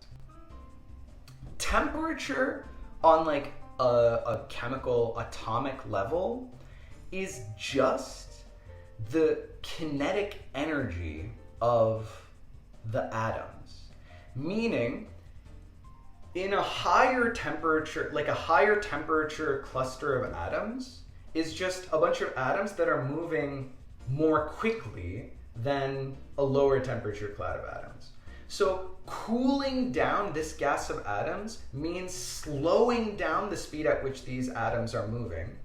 And the effect of having these red detuned, so lower energy than they need, lasers being pointed at these atoms is for all of the atoms to slow down the movement of the atoms in whatever direction they're going in. So the laser cooling is, as David has said, essentially laser braking, and braking, like lowering your speed, is cooling at an atomic level. So just the simple rearrangement of like just that you point at a gas makes the gas colder because the atoms absorb light in the opposite direction to where they're moving, which slows them down. So it's like they're getting caged in lasers and are giving the energy away every time they bounce into it? Yes. Now, this process, for what I hope are sensible reasons now, is called Doppler cooling. And it is the simplest form of laser cooling. This is the way that you use lasers to make a gas of atoms cold. Now, how cold are we talking? Chat, we're talking like less than 1 Kelvin. We're talking like on the order of 1 millikelvin. Space is like 2 Kelvin, basically. So for this to work, you can't just do it to the air. Why is that? That's because there's a lot of atoms in the air. If you have lasers that work for some of them, I mean, that's pretty cool, but those are gonna get knocked into by atoms that you're not cooling, which are just regular old temp, and that'll heat back up or speed back up or knock around the atoms that you're trying to cool. So in my experiment, for example, and a lot of experiments that work like this, what you basically have is a vacuum chamber, which is very high vacuum. For laser cooling and trapping, you need like 10 to the minus 10 torr is the standard that people talk about. You can look up what that is in atmospheres or whatever. Pressure isn't like really a thing that makes a lot of intuitive sense to us anyway on like an everyday level. So don't worry about exactly what that number means, but we're 10 to the minus 10 torr is like a really, really high vacuum. That's what we call UHV, ultra high vacuum. And so what you do is you have a vacuum chamber where it just sucks everything out, and it usually does that using something called an ion pump, which is also really cool, but I can't talk about everything right now, and we're trying to bring it home, and we're close.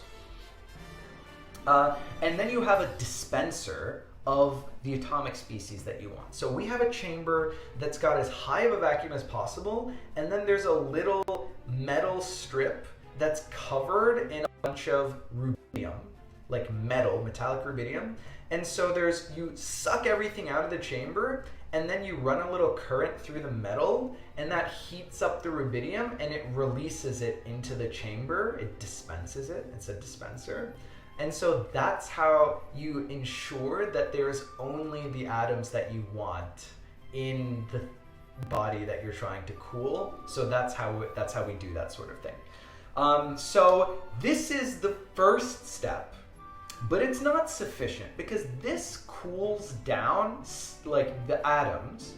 There's a limit to how much you can cool this, and the limit basically, if the kinetic energy of this atom is lower than the amount of energy that's carried by this photon, then you can't use this process anymore to slow it down. So that's what we call the Doppler limit. There's a Doppler limit to Doppler cooling. In order to trap, that means that there's a lowest possible speed that you can get this stuff to. Sort of keep the atoms in like a vague location, but you won't get them really concentrated. Stomach ache. You should get out of there now. I actually should. Chat, I need really badly to like violently use the restroom. And it's really bad. I'm gonna get out. We're gonna pause this later and maybe that's sufficient. Sufficient. Yeah, because then I have to talk about Zeeman splitting and a magneto-optical trap. Time to go. Okay, I've explained laser cooling to you. We're going to pause. I need to evacuate. I'm more nervous about this than anything else this stream, chat. Because it's been a long stream and my throat is so fucked. But that's fine. Well, you know what? We just gotta commit. All right, chat. I know exactly the song that I'm gonna sing. This is a little tune by a diminutive man named Jonathan and his identical Asian friends. Here we go.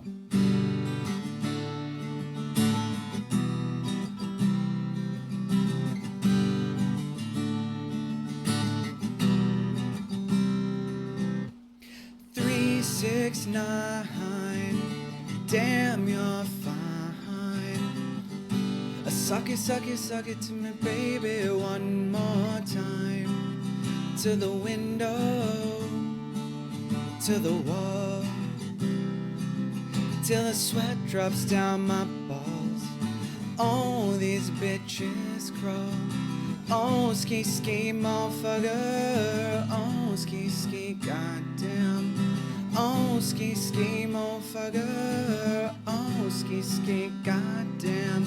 Shorty crunk, so fresh, so clean. Can she fuck that question? Been harassing me in the mind.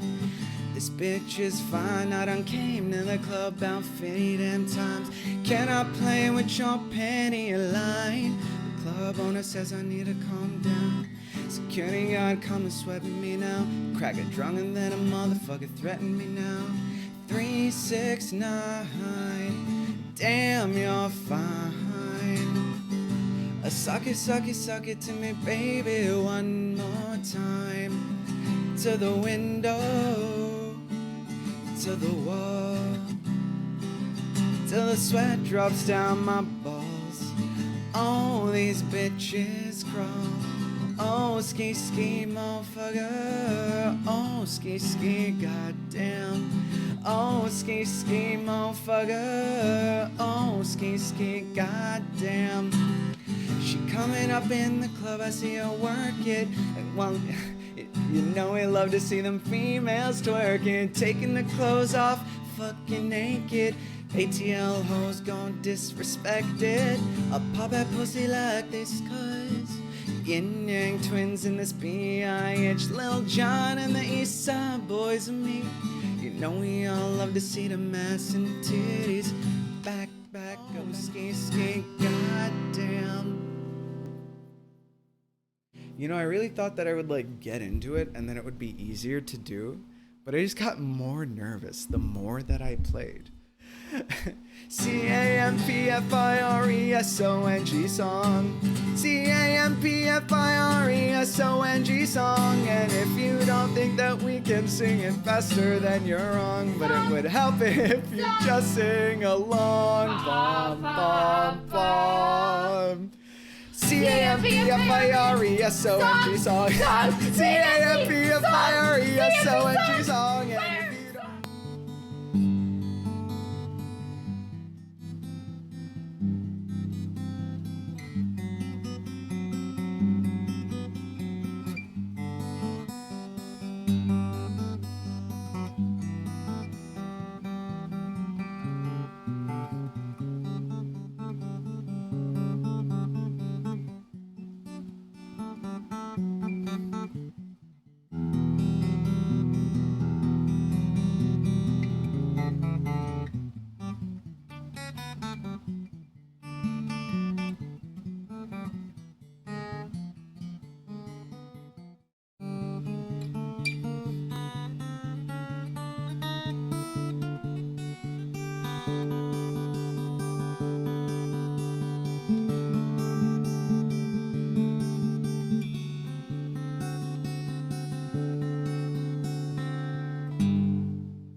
Chat, this is what you paid good money to hear. I hope it was worth it.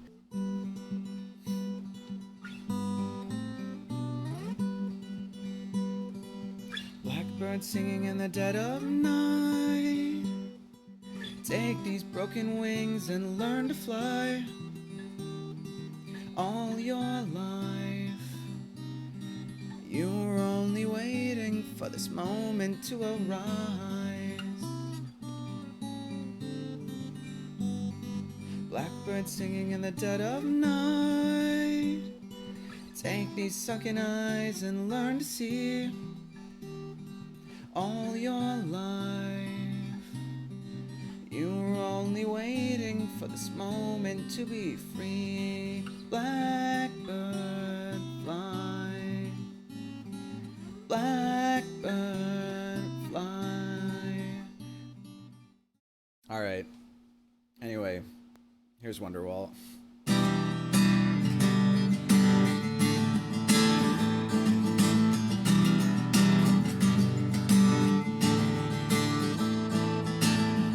Today is gonna be the day that they're gonna throw it back to you. By now you should have somehow realized what you gotta do. I don't believe that anybody feels the way I do about you now. Backbeat, the word is on the street that the fire in your heart is out. I'm sure you heard it all before, but you never really had any doubt. I don't believe that anybody feels the way I do about you now.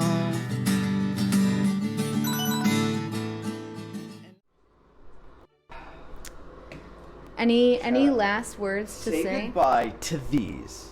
That's an Arrested Development reference. There's so much. Every time I trim my beard, let alone, it's like, oh my god, I can't believe how different you look. I've never seen you with short beard, and it's just gonna. I'm dealing with this for charity. Goes, it's happening. You guys, mutton, love it. Wow, I can't believe how different you look.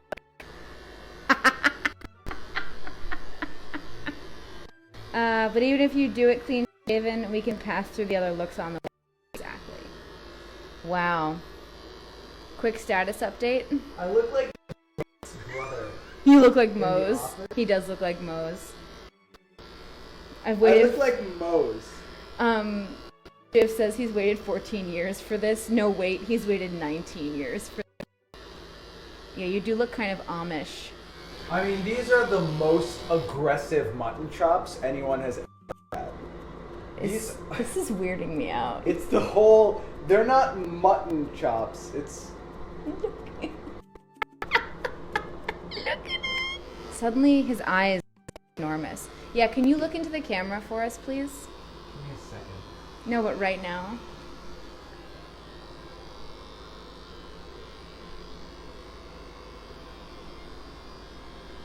Oh my god. Matt, you're looking like Wolverine right now. All right, back to the shave. Chops done. You've done, yes, just get rid of the rest of it. You've raised $6,710 today. I think he looks good. I also think he looks good. I'm just giving him a hard time. I think that's what's funny is just how dense the is still. Dude, we're talking 3 hairs per follicle on this man. Yeah, I'm a genetic freak and I'm not normal. Here we are. This is a pre-clean shit. I guess it looks like I've got a lot of facial hair still, especially depending on like the resolution of. But that's the brute of it off. I haven't used a razor on my face in. I don't know. Have you ever? Once. Oh my god, you're gonna cut yourself. I'm gonna cut myself for sure. I'm gonna. Yikes. Damn, with the curly hair bundled just around the shoulder, you look like a Renaissance era Italian. That's really fucking funny. Ooh. That looks fun. How's it feel? Smear it, says Penguin. I stopped feeling a while ago. Around the one chip challenge. For all I know, this might still be a fever dream. I'm gonna wake up from the ER. Alright guys, it's happening. Jen. It pulls already.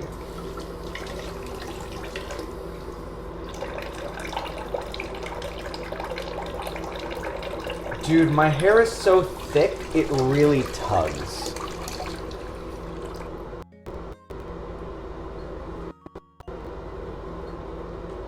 I'm gonna have to do multiple passes. After all these years, Chip might finally understand why you don't shave. It's really pulling on my hair. It's I like can see bad. it pulling, yeah. It's because it's encountering so many hairs at once, like each blade.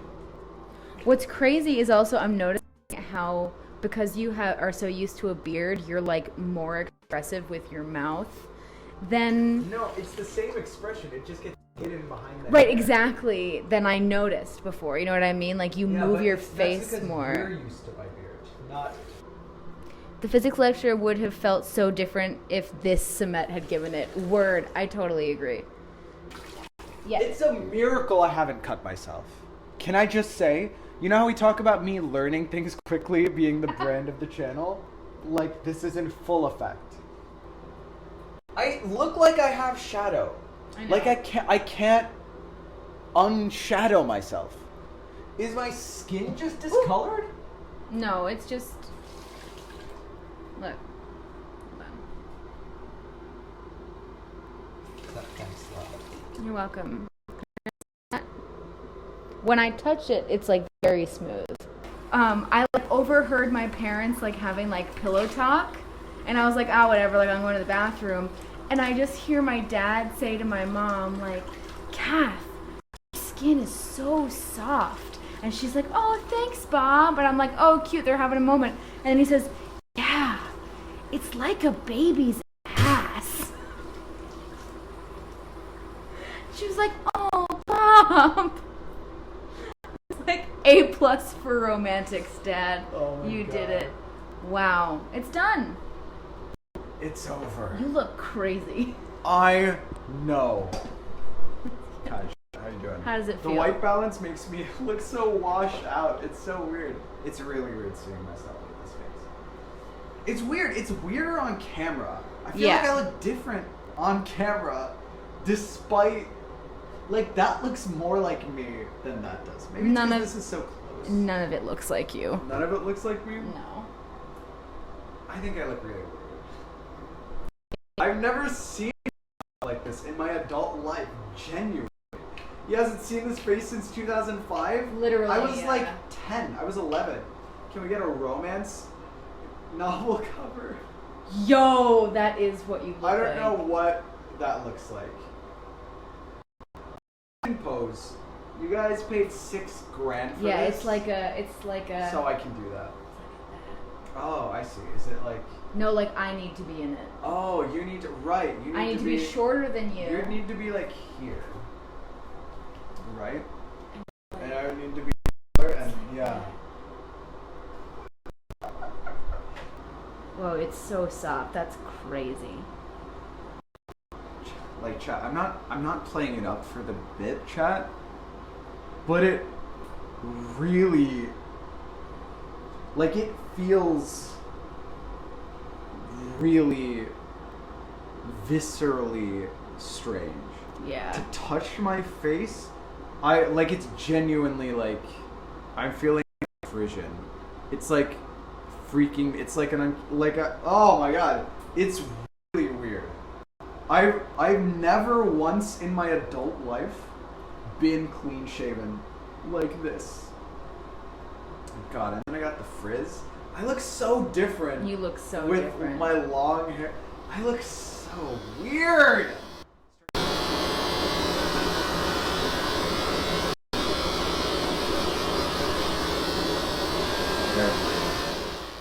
I liked it when you said I was the Take this. holder. Sorry, I'm out.